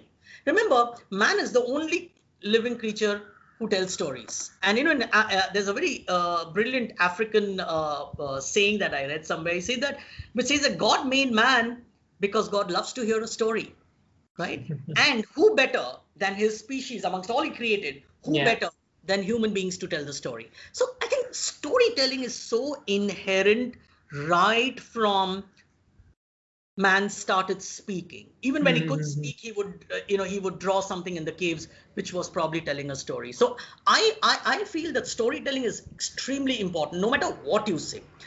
Today, there are training sessions for senior corporate honchos to tell a message through a story. Yeah. And there are new aspect which have started off in corporates, wherein the seniors, when they are giving the drab data, okay, they're being taught to say that don't just give data. Don't just say, okay, we were X% last year and we are X plus 1 or we are X minus 1. Tell it in a story. And I'm telling you, people find it extremely tough to hold attention if they are not telling a story. So when you start off with a story, when you tell a story, it's the perfect way of communicating. It's a perfect way of reaching out. And that's why storytelling is suddenly becoming extremely important. And it's not that it suddenly is. I think there is a recognition that storytelling is important. And A.K. Ramanujan in our context has done tremendous amount of work. And through the folk tales and the folk narratives, and there are all sorts of narratives which say that a story has to be told. And I think that's the best way of passing a message. So that's why you will find that this, be it a message that you're trying to pass, or be it even if it's what are ads? Look at your ads. What are ads, right? You just don't pick up something and say, this is the product, please buy it. But they're weaving a small story, and the more crisp it is, and the better it is, the ad gets accepted. So story is a must. And if you see your myths, they're all telling you something through a story. So if somebody is explaining to you the concept of thunder, and he says that Lord Indra is getting angry, but it is the concept of thunder which has been introduced to you, right? So if when we say that the sun got eaten up by another planet, is nothing but an explanation of an eclipse. So storytelling has been something, and that is why I feel that you cannot afford not to look at your myths, because there is so much of wisdom which has been told to you through stories. Everything has been told to you through stories. Stories about cosmology, about creation, about society norms, about how to behave, what to do during certain circumstances, etc., etc.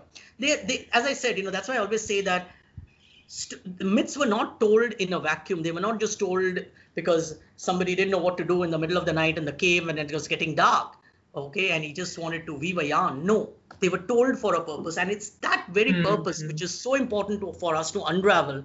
And that was told through a story, because that's a message which everybody, no matter which culture you are in, a primeval culture versus a developed culture, versus a very, very professional corporate setup, everybody understands the story. And everybody loves the story, no matter what kind of message you're trying to pass. I think we touched upon this earlier, but I don't think we came about, let's say, untangling it.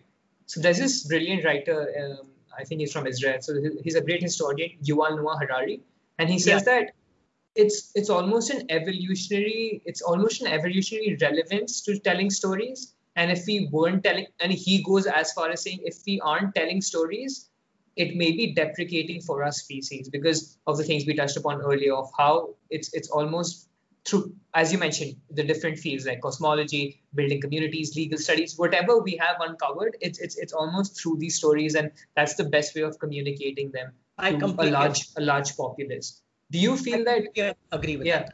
Do you feel, as I'm saying, is there an evolutionary relevance to that? And if we were, going towards, let's say, a scientific way of looking at things and only looking at, sorry if I'm asking this question again, but only an objective way that it doesn't matter if it's my birthday today and what's the emotional attachment, but like what can I be more efficient in doing? So how can I spend that time other than spending it with my friends? Like everything has to be so objectified. Like, well, I don't know about that, but I would say that yes, storytelling has definitely evolved over a period of time, right? yeah. From a very simple, story. There was a very beautiful, uh, how should I put it? A very beautiful cartoon, if I may use, which I saw that, a man. The picture shows this way that a man comes across something and he doesn't know what it is, and he runs away, he manages to save his life. The Yeah. message is, if you go there, that part of the forest, there's some danger lurking out there. When he comes back, he paints a picture of a monster, right? And he's trying to say, and everybody's intently listening to him when he's painting this huge picture of a monster with horns and fangs and everything, with scales on his body. Everybody's listening to him. Now, that's the story which he's trying to say, that don't go there. Now, if I tell you don't go there, there seems to be some problem out there. Somebody would want to explore. Ki kya problem hai? Let's go and see. Right? But he's woven a story to sort of make sure that you're so scared that you don't go there, because he doesn't know himself what is the danger lurking out there. So from a simplistic aspect to the time you reach, let's take the case of Mahabharata. I mean, how complicated can a plot get?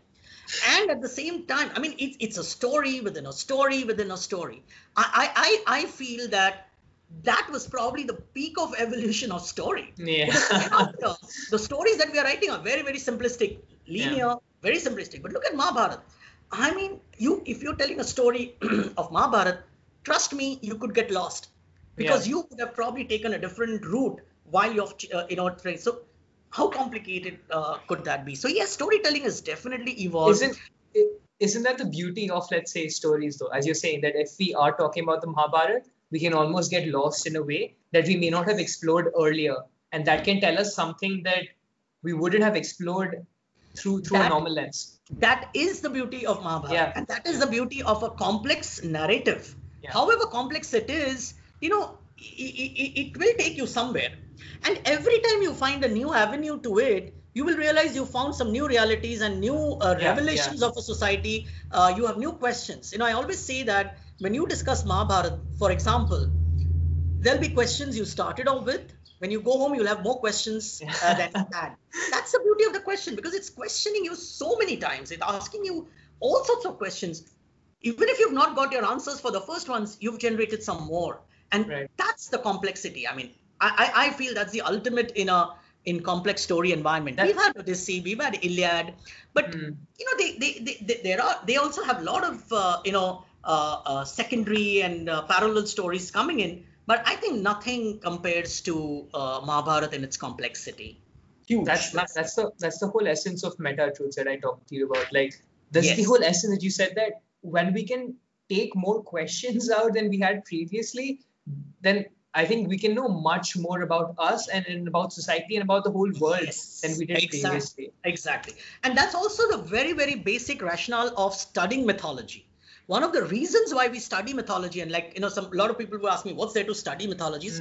It's a perfect way of having an insight into a culture, having an insight into how people then and that culture thought about 100 things. It could be the weather, it could be the natural phenomena, it could be society, it could be relationships. There is an answer to it. As they say, show me one aspect of your life which is not reflected in some myth or the other. They've done it all. You just have to now go and see what to do versus what not to do. I'm not saying that myths have told us everything about what to do. They've also told us what not to do. It's also telling you that this is not what you should do, because this is what happened to XYZ. This is not what you should do. It's not a lesson you should take that, okay, so it's okay to gamble and it's okay to gamble your wife away. No, the message is you don't gamble and you don't gamble your wife at all. That's the message you have to take. Even if us time bhi ho raha tha, I can also do it now. No, you cannot do it. The message in that story was that you cannot gamble, or you should not gamble. Let's put it this way, you should not. So Myths are not only telling you about what's right, they're also telling you what's wrong. It's also telling you what you ought not to do. That's Right. very, very important there.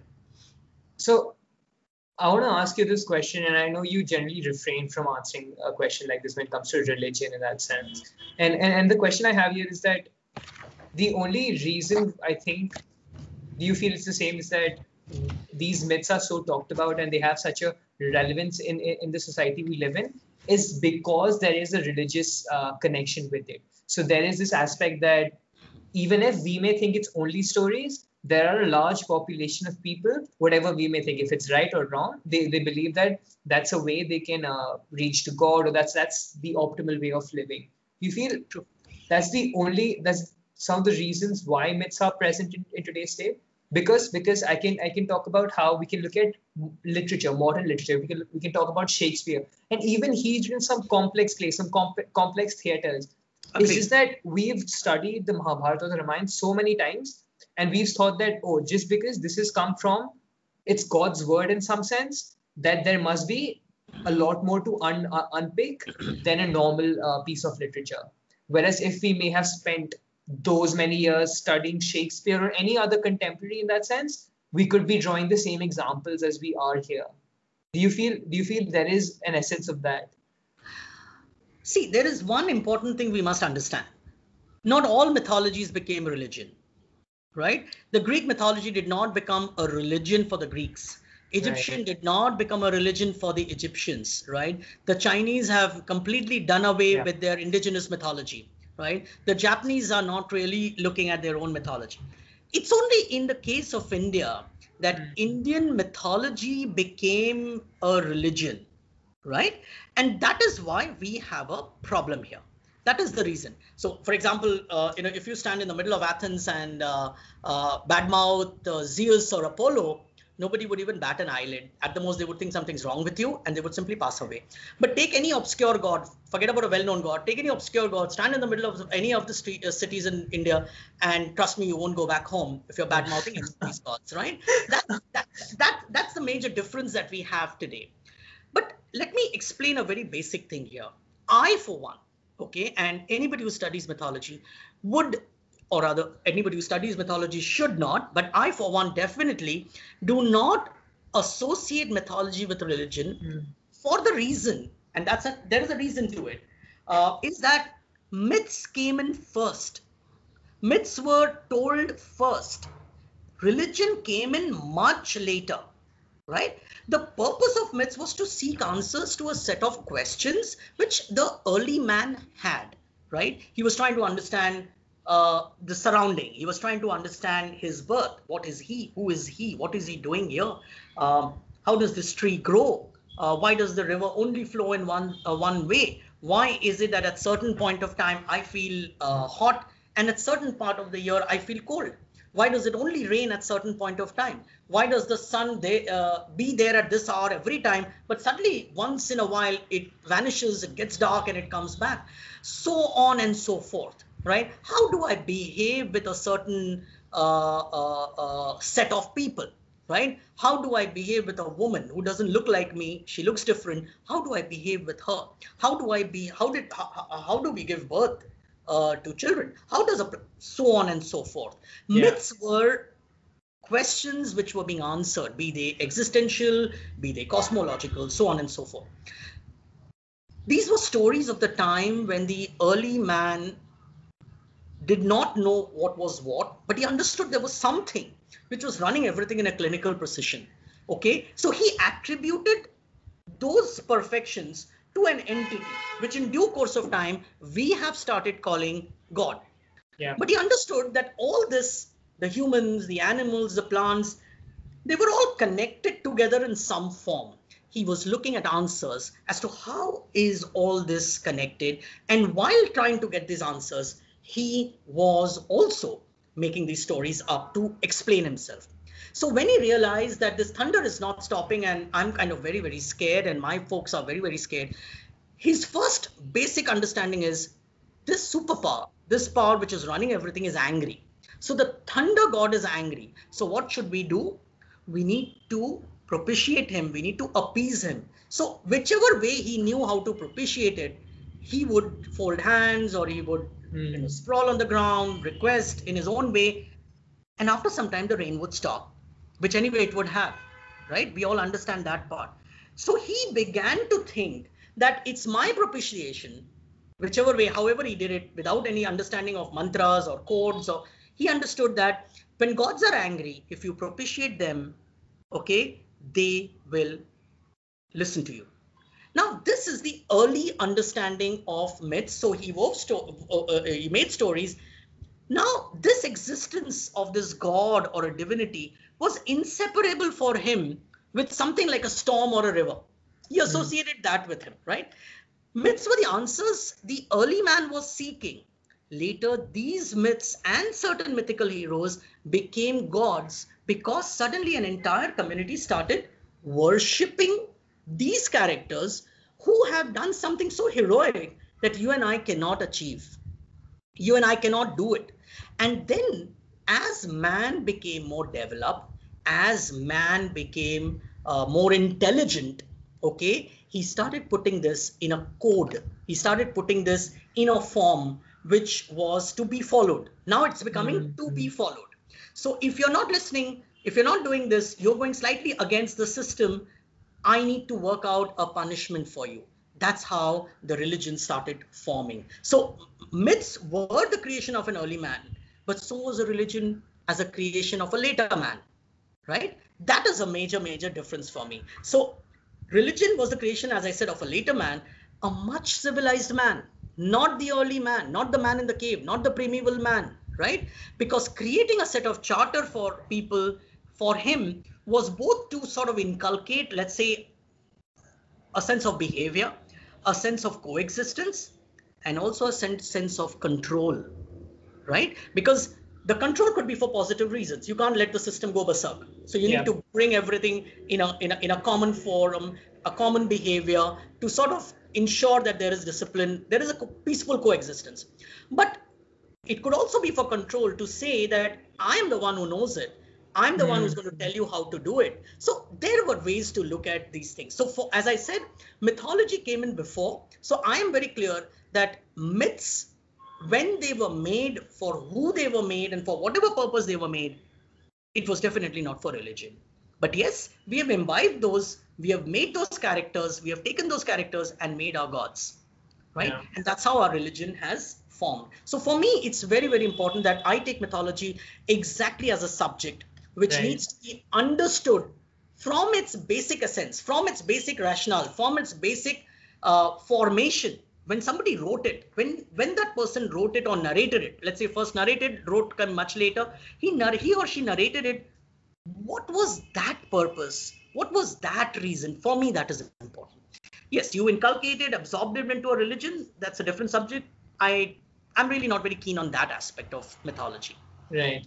I understand that you aren't and you want to study mythology as it is, but I mean, I look at how the implications of mythology, and as you talked about, it becomes religious doctrine, how people almost follow it as a religion, and I like to see how that plays out in society as well. And I would like to hear your thoughts, but it'd be understandable if you wouldn't want to answer. But it's this aspect that I was talking about, this essence of so Nietzsche talked about this in the 1800s, and he talked about how God is dead. And he was sort of relating this to the Abrahamic religions and the Abrahamic traditions, in the sense that when people start moving away from the idea of God, they would start creating their own religions in that sense to find meaning in their life. And we've seen that in the prominence in the Western world, at least, with aspects such as pseudo-liberalism, pseudo-feminism, pseudo-veganism, and also in political aspects, when you're either only right or you're only a left-winger. You cannot be anything in between. And we associate ourselves in being in tribes and but do you see this aspect of even in India, if we do away from the traditional religions we have in place, we would start imbibing the philosophies that are started to propagate in the West with pseudo-liberalism, pseudo-veganism, and all these aspects? See, the way I look at it, I think religion is an extremely personal aspect, right? How you follow, what are the principles, what are the rituals. I think that's a very, very personal thing for me. Having said that, religion is a very common thing across our country, right? We literally wear it on our sleeves these days. So Yeah. my concern and my worry is that as and when I see the misuse or abuse of religion for a purpose, is when I think it's probably the biggest disservice being done to the religion, right? I don't think any religion can be bigger than its followers. Okay. When I hear things like, your religion is in danger, your religion needs to be saved, I find it absolutely laughable, right? And my first reaction is always to this, though I might not say it very often, is that, so you're going to save the religion and you're going to save your God? I thought God was there to save you. And since when did human beings start saving gods, right? So when we reach that stage, if we have reached that stage where human beings are going to save God and human beings are going to save religion, then I think something is seriously wrong with the way we understand the idea of religion. See, the idea of religion must have come for a lot of good purposes also, right? As I mentioned to you, ensure coexistence of common living, ensure fair living, ensure people don't sort of understand some very basic nuances, have a good life. When it goes beyond this, and that's why I added that element when I said that, the aspect of control, when that happens, when you're trying to control minds, when you're trying to control lifestyles, when you're trying to control everything, then there is something seriously wrong with the religion. And this, I remember there was a particular session I was attending, and this gentleman, a pretty senior gentleman, who says that you must tell the right stories. Okay, the right stories, and you must not tell certain stories, right? You must not tell certain stories, and you are the people जिसको धर्म की रक्षा करनी चाहिए. Now, which stories not to tell is not something that I should be deciding. I should be telling every story, and you take a call. Do you like it or do you not like it? You don't like it, you just throw it away. But you can't tell me which stories to take, which not to take. That's number one. Number two is when I literally asked him that question, is that kaun karega? Who will save dharam? I mean, who will save dharam? You will save your religion? I mean, the religion was made for you. You were never made for the religion. So how on earth are you going to save your gods? This whole concept that, we must stand up and is such a pseudo concept. If the religion needs to be saved by human beings, then probably something is wrong with that religion, which a feeble you or an XYZ is going to save it. And I think that's the mockery of the whole concept of why religion was established, in my opinion. So I have very strong opinions on some of these. Same. I don't know if you've seen, so there was this political cartoon that was shown in the news recently, and it was about the Bhumi Pujan that happened. And there was Narendra Modi, our Prime Minister, and he was shown as a fatherly figure. And there was Ramji as almost like a child. Can and you beat that? I mean, I thought that was such a. I mean, if you're a devotee, then you should have taken offense to that. It was that offensive as a statement, I would think. Yeah, but it's almost that we've put, let's say, our political party leaders to this pedestal that we can even think about to an entity that created everyone and created this world in that sense. I think there is a very small segment of people who are entrusted to do these kind of silly things. Remember, unfortunately, our country is largely illiterate. Largely illiterate. And in illiteracy, images work more than words. So these images are actually not necessarily for you and me. This image is for somebody else. Also, these images sometimes act as provocation for us to get into a kind of an argument and probably vitiate the whole atmosphere. So it's a very different purpose. And I think these are absolutely blots on the very idea of the character, of the mythical character, of the mythical hero, an absolute blot on this. But I guess that's the reality we'll have to live with. So where I sort of, let's say, draw concern here is that with with these mythological texts and things like that, because there's so many interpretations one can make, it's almost that even if the people who are using religion in their for their better interests can simply point towards and say that who are you to say that it is meant to be put forward in that way. And this is a very dark idea to like put forward. Like, I mean, it's I mean, I wouldn't say there's this idea of Islamophobia that's talked about in several countries around the world, and and even in Muslim countries there is this hotly debated aspect of whose Islam is the right Islam, and I think this aspect may come towards who is to say that may not happen in Hinduism or any other religion in that sense. Yes. We are already reaching a stage where we are saying which Ramayan to study and which Ramayan not to study, right? I mean, we have reached a stage where saying that only this and no other. Exactly. You just pointed out with your example of your teachings that why are you saying this, only these stories and not those, or why are you saying all stories? You know, I'll give a simple example, and I hope all those people are not listening to this ever in life. I was invited to speak at Ayodhya. But if we won't have them speaking, how will their heads turn at least? No, right? That's the whole aspect. They'll fall under that whole Bhakt mentality and not listen. They would know what I'm talking about. So I was invited to speak at Ayodhya, I think exactly last year. And so the people who invited me, they wanted me to speak about some very different Ramayans. So as I said, I get a lot of these sessions on Ramayan where I talk about tribal Ramayans, I talk about women's Ramayan. These Ramayans are not even heard by people. And when I said whatever I had to say, I spoke about the Bengali Ramayan, I spoke about women's Ramayan, I spoke about tribal Ramayan, so on and so forth. I spoke about a lot of them. I didn't touch upon Tulsidas Ramayana, which is probably one of the most common Ramayans, and Ghar Ghar Mein people read Tulsidas Ramayana. After nearly an hour and a half of my session, there's this gentleman, a very young man, and that's where I was more disappointed.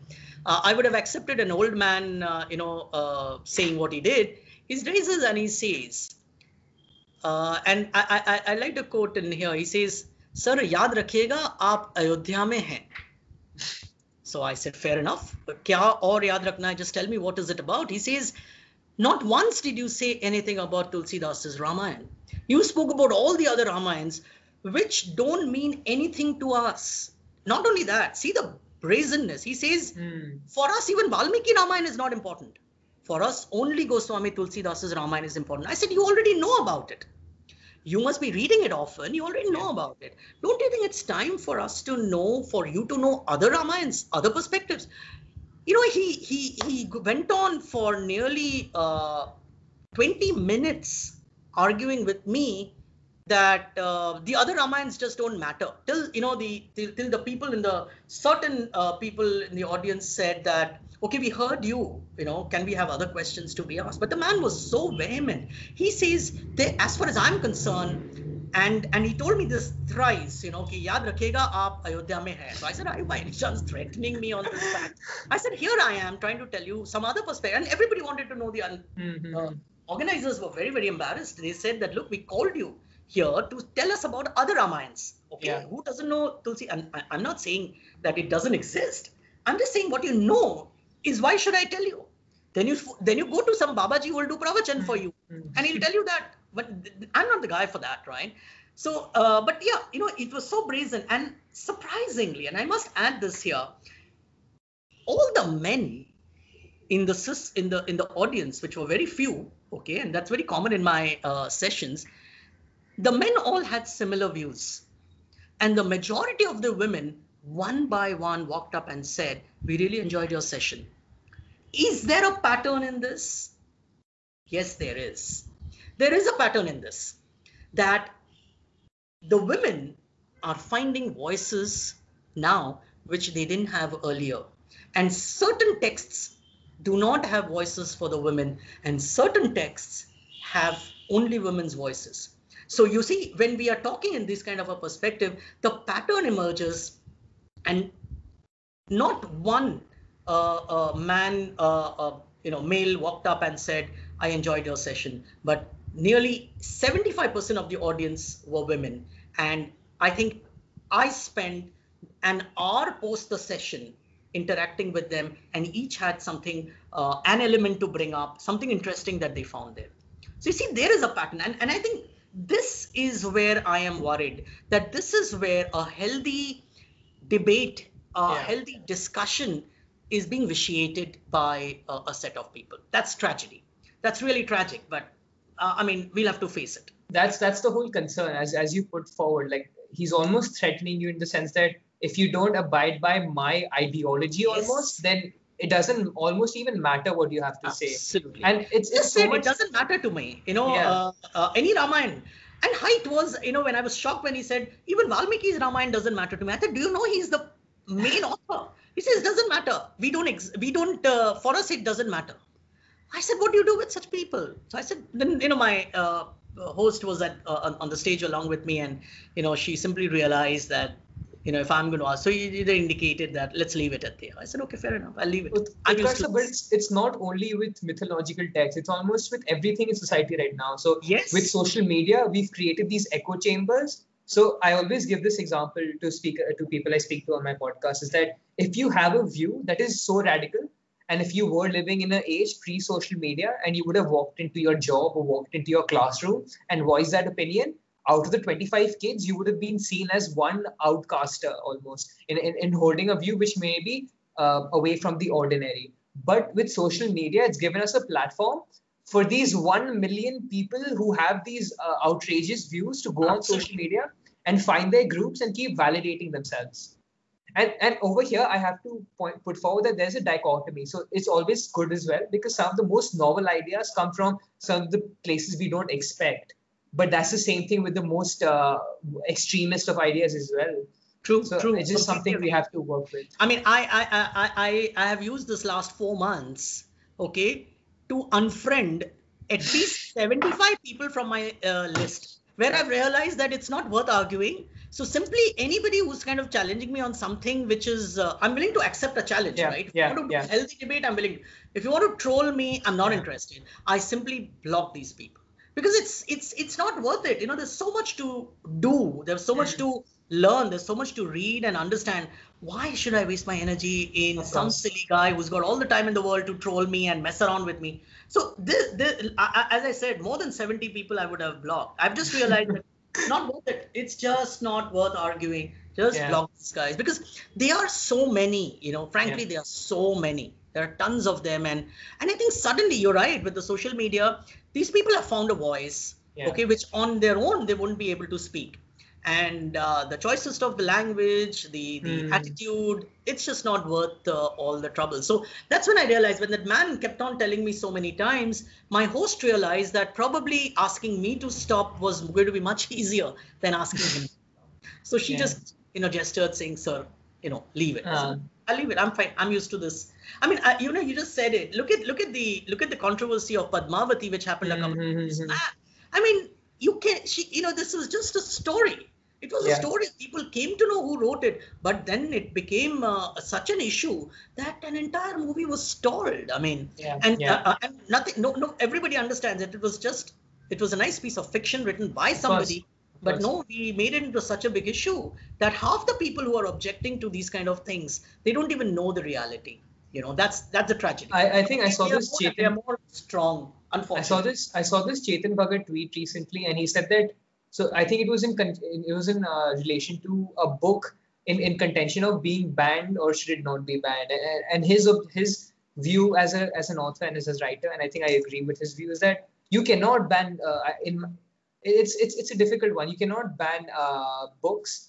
If you want to show a contradictory point, write your own book of yours and show how. I completely agree with that. No matter how blasphemous somebody has written, you write your own and counter it. That's the best. You can't ban a book. I mean, banning a book. And the best thing is, don't read it. I mean, if the book is so bad, you have a choice. You have your choice. You exercise your choice that I'm not going to read this book instead of banning it or pulping it. That's something that's happening. You simply pulp the book. It doesn't make sense. It just, you write your own book, counter it in forums, counter it in panel discussions, but you don't ban the book, that's the whole problem we're facing right now, is that if there is something, if they aren't even given a voice, they aren't given a platform. So, I mean, it may be very, you may find me a little I don't know, probably very vague when I'm talking about this, and I feel that India is very similar to the routes that China took in forming an ideology almost that's being presented to the country and saying that this is the only way to process information, to look at the world. And I find that really harmful because if you look at countries like China, Turkey with Erdogan, Brazil even, I feel that, so there's this thing in the Arab countries that so most, I think 90% of the work we have around the world, I may be wrong, is published in English. And there are so many concepts that are talked about in English texts, such as homosexuality, such as progressive things in our society. But these people in the Arab countries aren't able to read these texts just because they're published in English. And because of that, there's also this aspect. It comes back to the same thing I was talking about with the whole government we have right now. If there is only one way of looking at the world, that's not, in my opinion, that's very inefficient. Absolutely, I completely agree. Completely agree. Yes, I mean, a right example given there that we are being told how to look at things, and yeah, you're right. That's happening around the world now. So with the, you mentioned the Ayodhya talk, and you talked about how there are different versions of the Ramayana. So I was just reading this book by Ira Makputi. It's called Akbar. It's a great book. I would recommend it highly if you're interested in Mughal India and even learning about Akbar as a ruler. And Akbar was so fascinated by Hindu mythology and mythology in general. He had this whole Mughal Ramayan as well, and Mughal Mahabharat, and he was so fascinated by it. But you talk about how some of these people may not be interested because it's giving other people voices. It's given female people voices, and it's talking about some of their journeys as well. And like my question here is that what are your links with mythology and feminism? Because I know you've spoken a lot about this, and obviously you've written a book, and I have it's on my on my reading list, talking about Shakuntala as well. So what are your what are the links between feminism and mythology? See, the way I look at it is that there are very, very strong characters, women characters in mythology. But remember the fact that, this is something that I say very often, is that myths were told by the men for the men. Women were just incidental in the narrative aspect. So, there is a very good study done in mythology where they say that in myths, look at your epics or myths, women, there are about 14 aspects of storytelling. Women have only 2 roles to play. Okay, she's either the romantic partner or she's the seducer, right? Otherwise, other than that, there is hardly any role for a woman to play. Now the question is why? Because the men were telling the stories, so women were inconsequential. But if you look at Mahabharat, right, you have some very, very strong personalities as women. Now, traditionally, men have been telling the stories, so they've been focusing from their perspective, battles, so-called ethics and principles. But can there be a perspective of a woman? Can she see this in a very different light? So in Bengal, there has been a woman author whose name is Chandrabati, and she wrote her own Ramayan, and she is writing a Ramayan, and this was in, I think, about 14th century. And it's completely from a woman's perspective. How does a woman see the whole story? How does she feel? How does a woman feel when a woman has been kidnapped? There's a war being waged to rescue her. And after that, the woman is doubted. How would a woman react to it? We all know how a man reacts to it. Okay, we've seen 100 versions of Ramayan. We know how, but how does a woman react to it? What is the feeling that a woman goes through? Now, so many of these kind of stories have been kind of not told. I'm not saying that they were not there. They were there. Yeah. In the case of Shakuntala, since you brought that up, all of us have been brought up on Shakuntala as a damsel in distress, okay, left by her husband, who apparently forgot, okay, because of the sage's curse. Now, that's the story you and I have been reading. Why? Because that's the story that became so popular, right? Written by Kalidas, to the extent that when I first wrote this story and I was discussing the idea, many people did not know that Shakuntala was not a character created by Kalidas.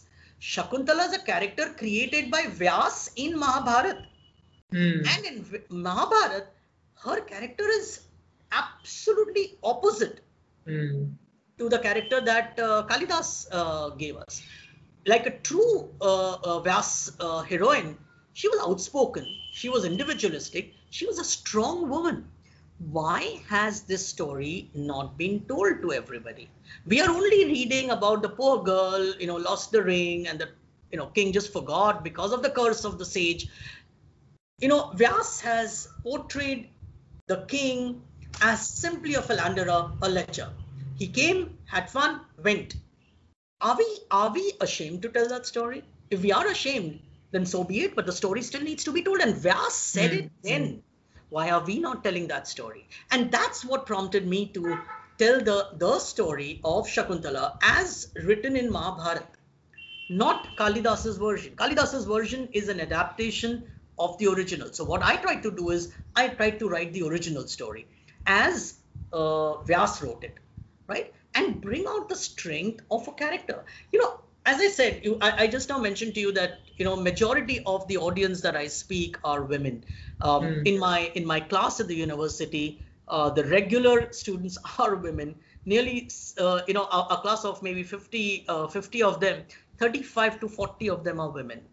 Why? Because I think somewhere you realize that they have, got a raw deal in all the myths. There is hardly any role, but there were characters. Draupadi, okay, everybody's, said so many things about her that it's literally been done to death.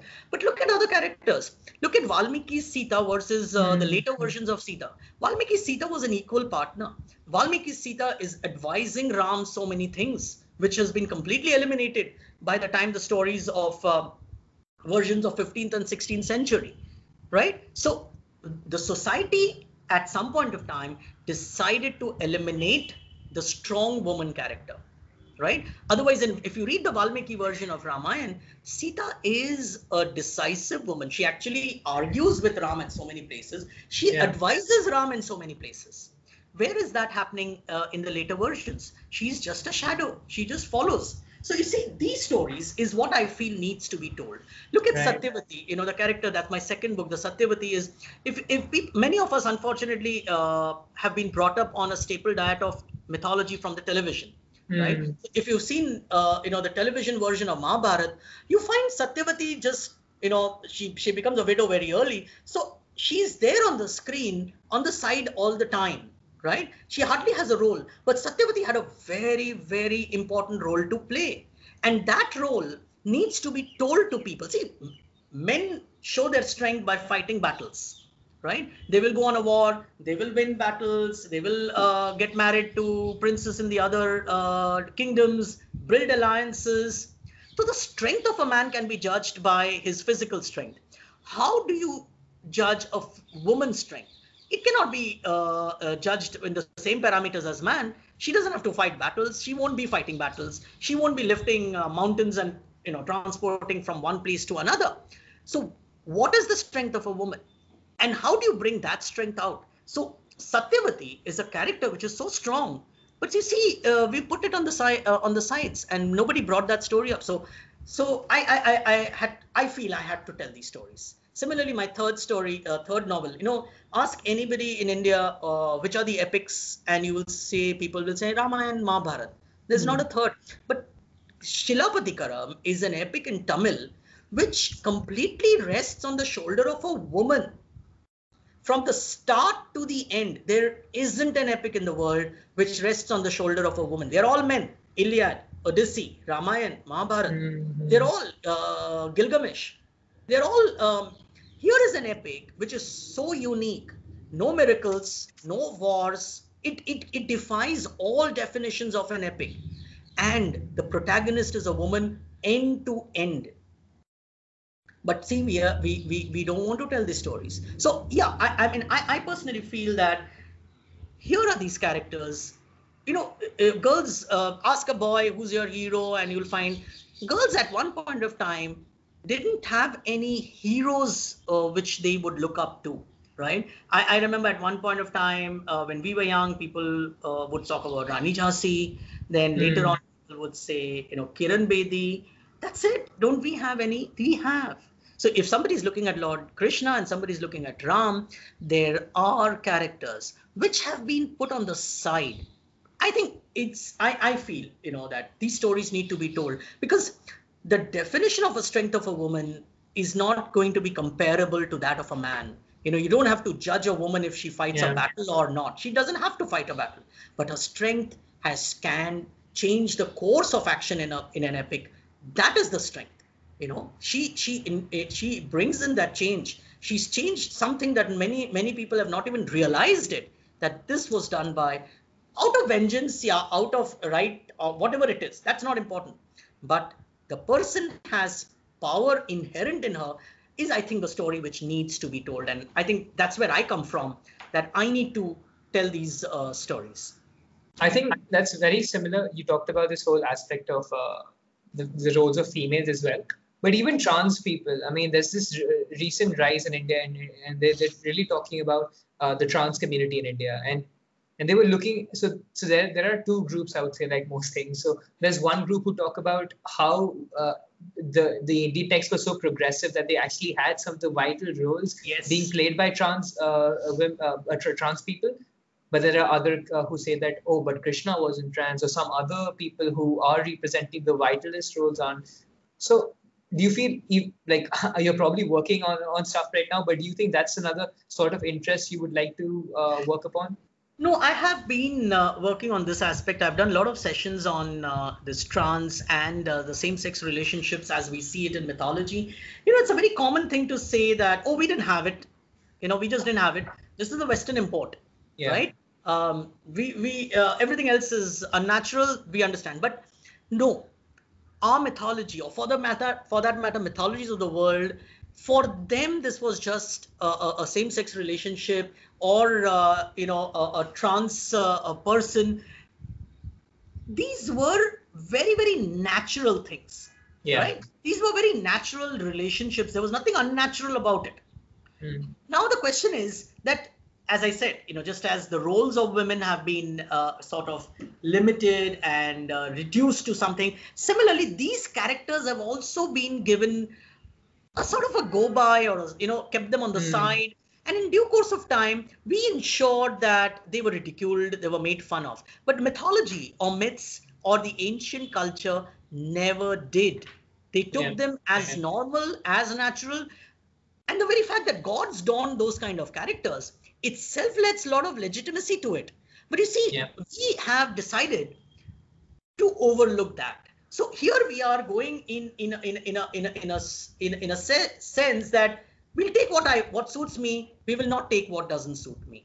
So when you take these kind of aspects, you have to take it in both the ways. You have to take it with the pros and cons. So if there's something is there, you can't just say this doesn't suit me, let's push it under the carpet, which is what we have done with our myths. We've literally pushed a lot of things under the carpet, but it was there.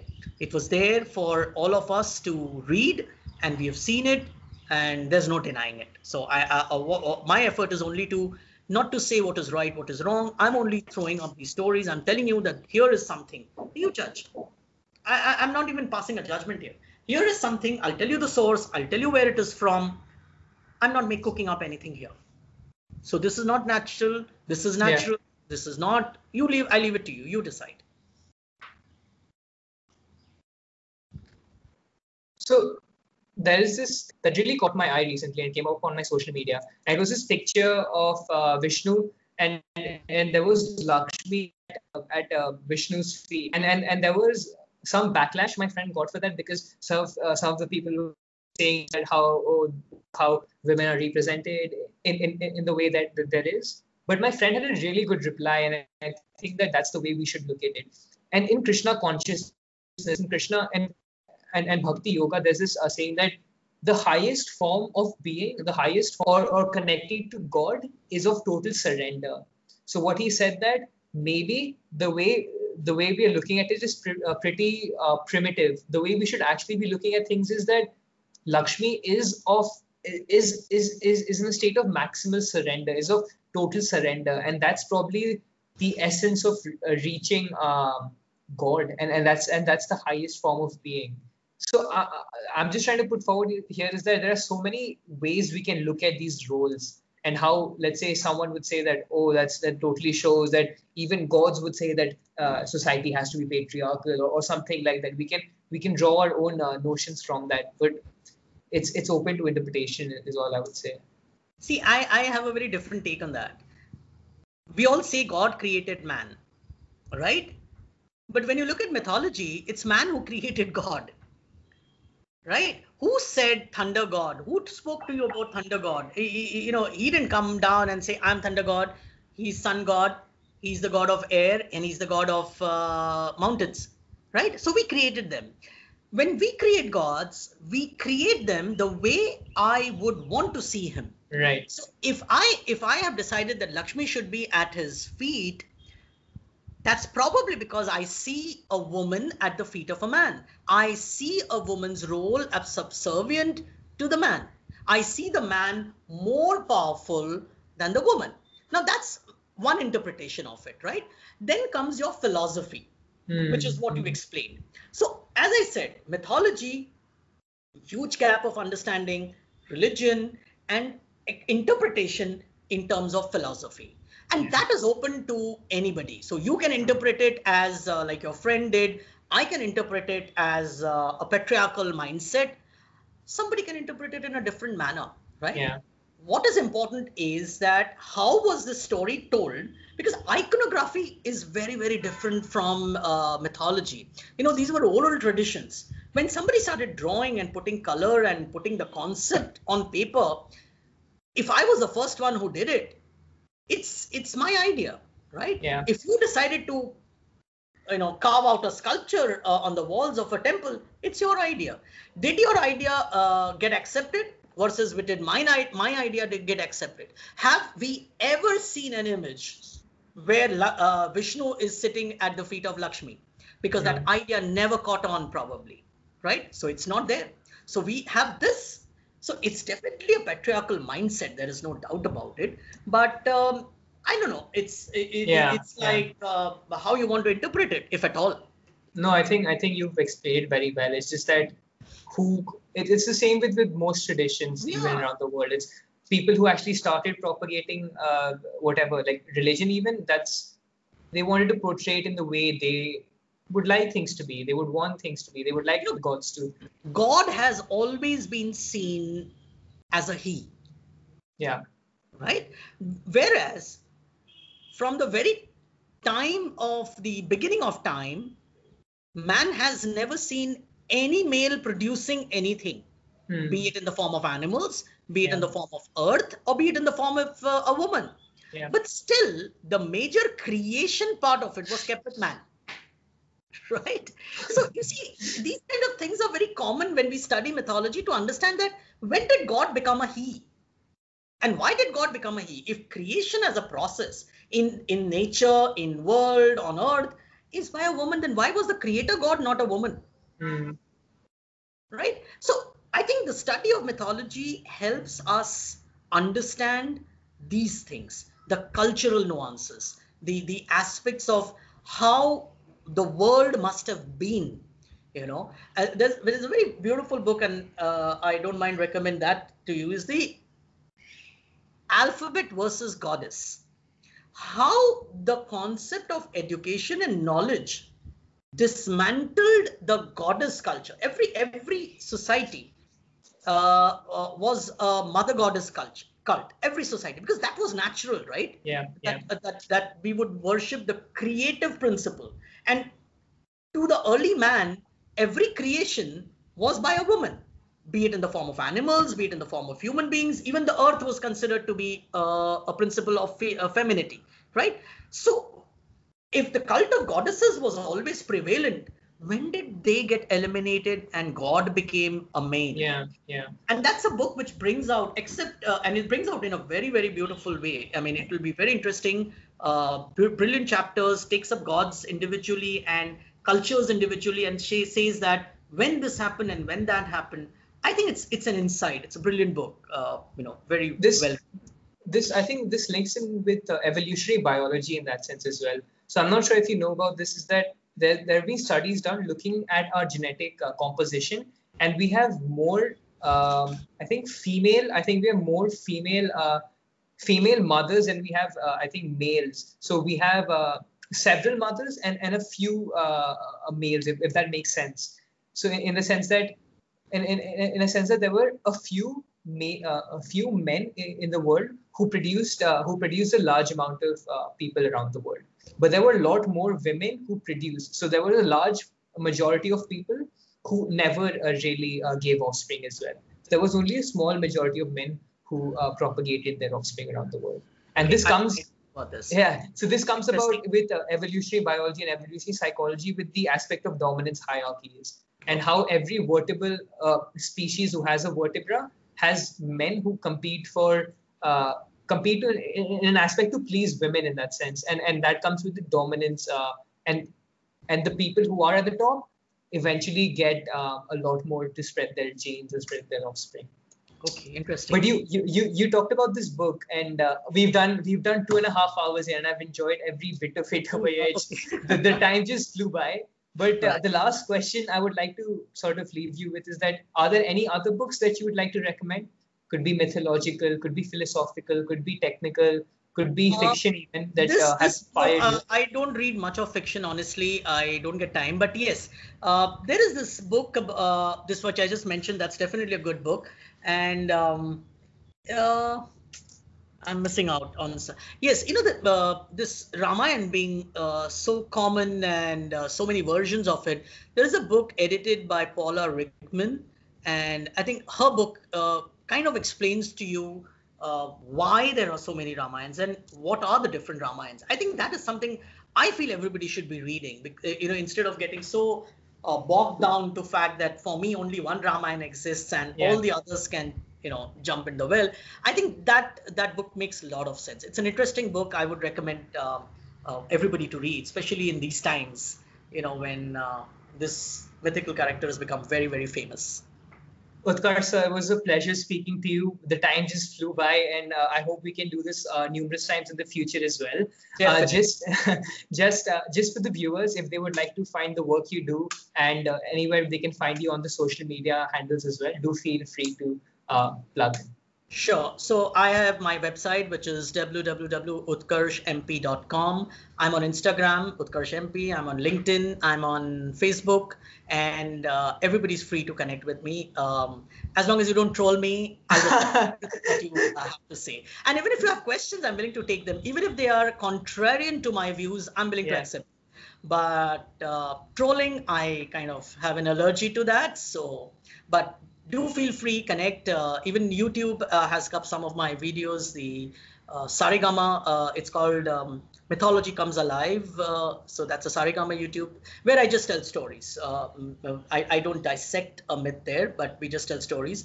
Of course, there's been a slowdown during the lockdown because Yeah. The offices are not working.